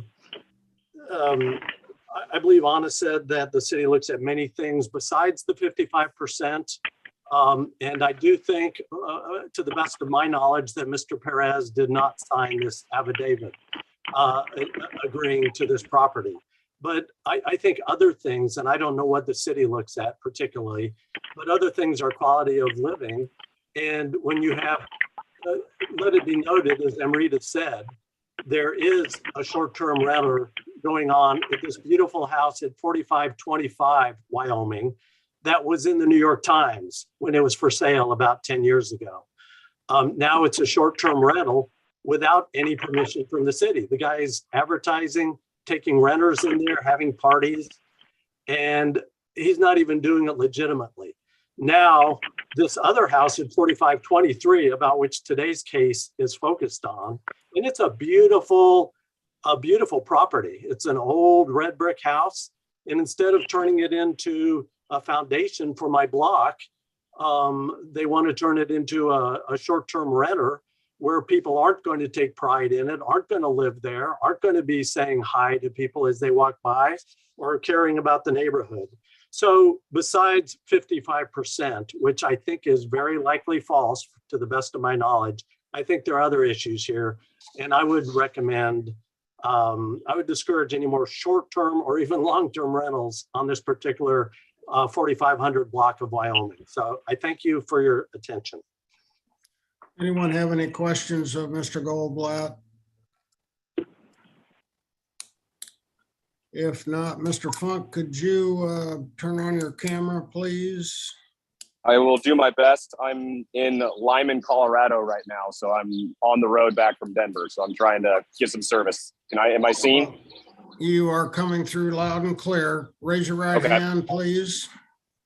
Do you solemnly swear the testimony you're about to give to be the whole truth and nothing but the truth? Yes, sir. Okay. Tell us what you have to present. Yeah. Well, I was looking forward to presenting 2 weeks ago, and then had some family emergency. So I am not necessarily in front of a computer right now. I'm on my mobile phone in the middle of Colorado on my way back to Kansas City. So no, I don't have a whole lot to necessarily present, but I am willing to talk my case and explain what happened and how it happened. And I was the only one present at the time of me talking to Mr. Jose Perez, or allegedly Jose Perez. There's a multitude of people that live in that house.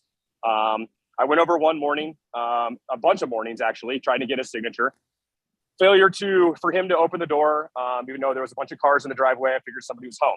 So I kept coming back. I came back one morning. He finally decided to answer the door. I talked to him a little bit, and I speak pretty affluent Spanish.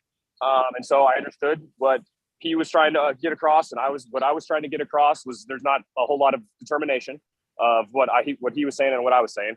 So he told me that he didn't feel comfortable signing it at that current moment, and to come back the next day at 11 o'clock in the morning. With that being said, I decided to come back at 11 o'clock in the morning and tried to get a signature. He told me that his friend was on his way back from Colorado, and some of the other people that he lived with needed to review it, basically.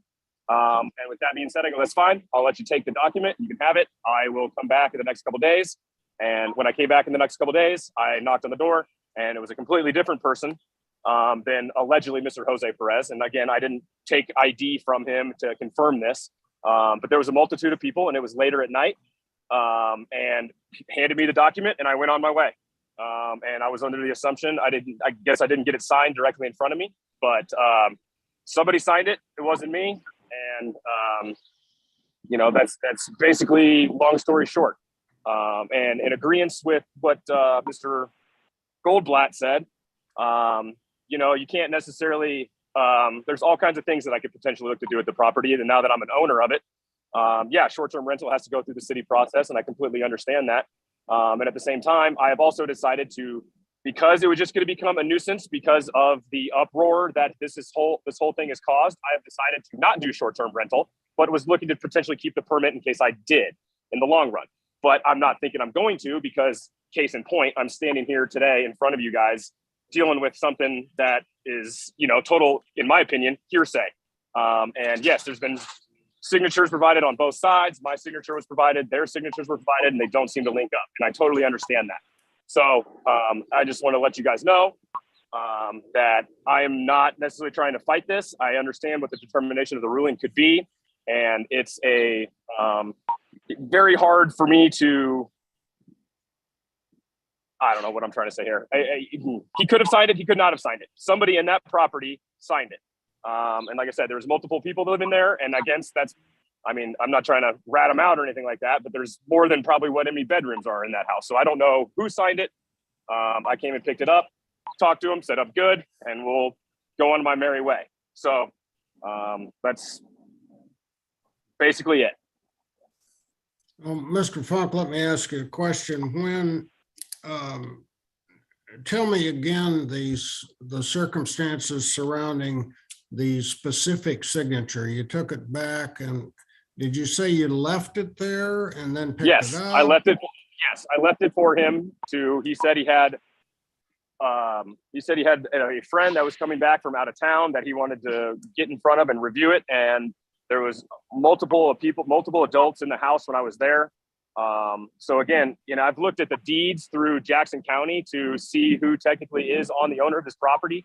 And there's a bunch of different names on there. So it's really hard to figure out kind of how he is the natural owner of the property. If you pull up a bunch of deeds, and I unfortunately don't have them on me right now, there's multiple names, and none of them say Jose Perez or Hernandez Hernandez. So did you get the document then notarized, or how did the notary? Yes, I took it to the notary, to my notary.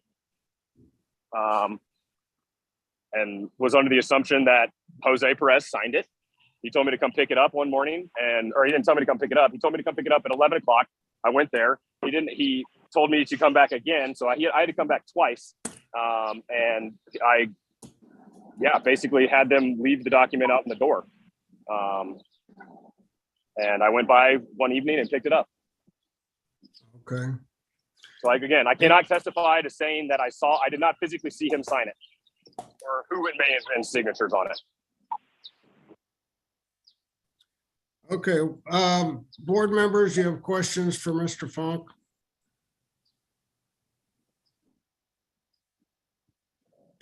Seeing none,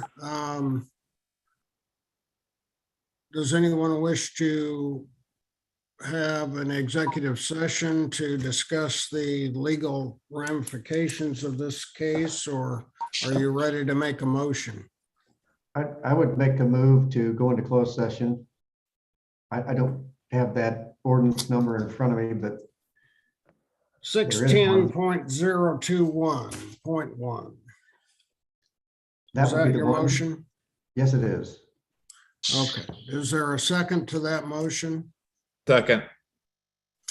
All right, all in favor signify by, well, no, we have to do a roll call. Mr. Benuki? Aye. Mr. Ebbets? Aye.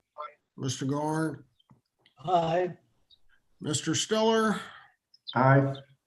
And chair votes with the motion. We are now going into executive session to discuss legal matters. They send out the links, Mike, or somebody goes, somebody sends out the links, right? Yeah.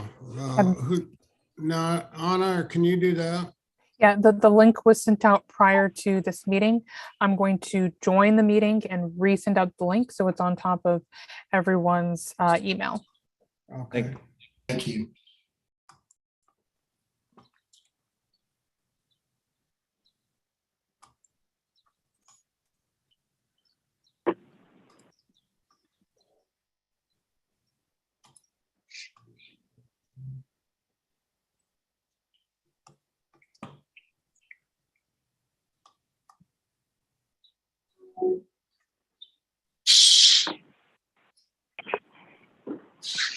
Can everyone mute, please? Mr. Funk, can you mute your phone, and the applicant, can you mute your phone too?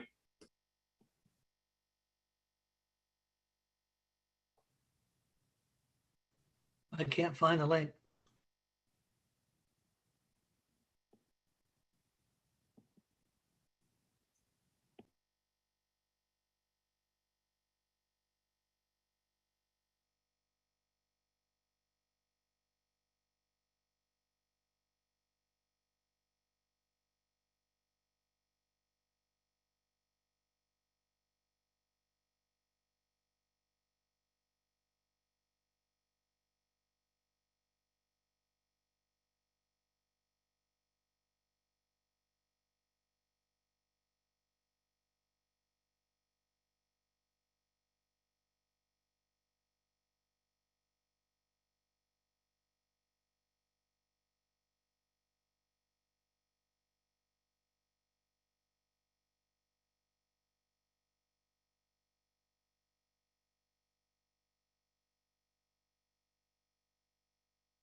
So would someone make a motion to resume regular session?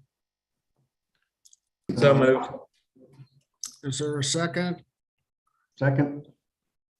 Mr. Benuki, Aye. Mr. Stiller, Aye. Mr. Ebbets, Aye. Mr. Gort. Aye. Okay, we are resuming regular session, having been adjourned to seek legal advice. And for the record, I would inform the interested parties that we do have the power to decide whether or not the permit short-term rental registration was properly issued. And of course, that depends on how we view the evidence that was presented here today. And having said that, is there anything anybody would like to add before I call for a motion?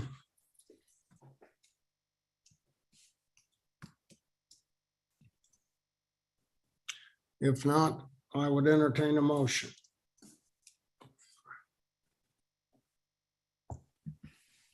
Mr. Chairman, in what case number do we have here?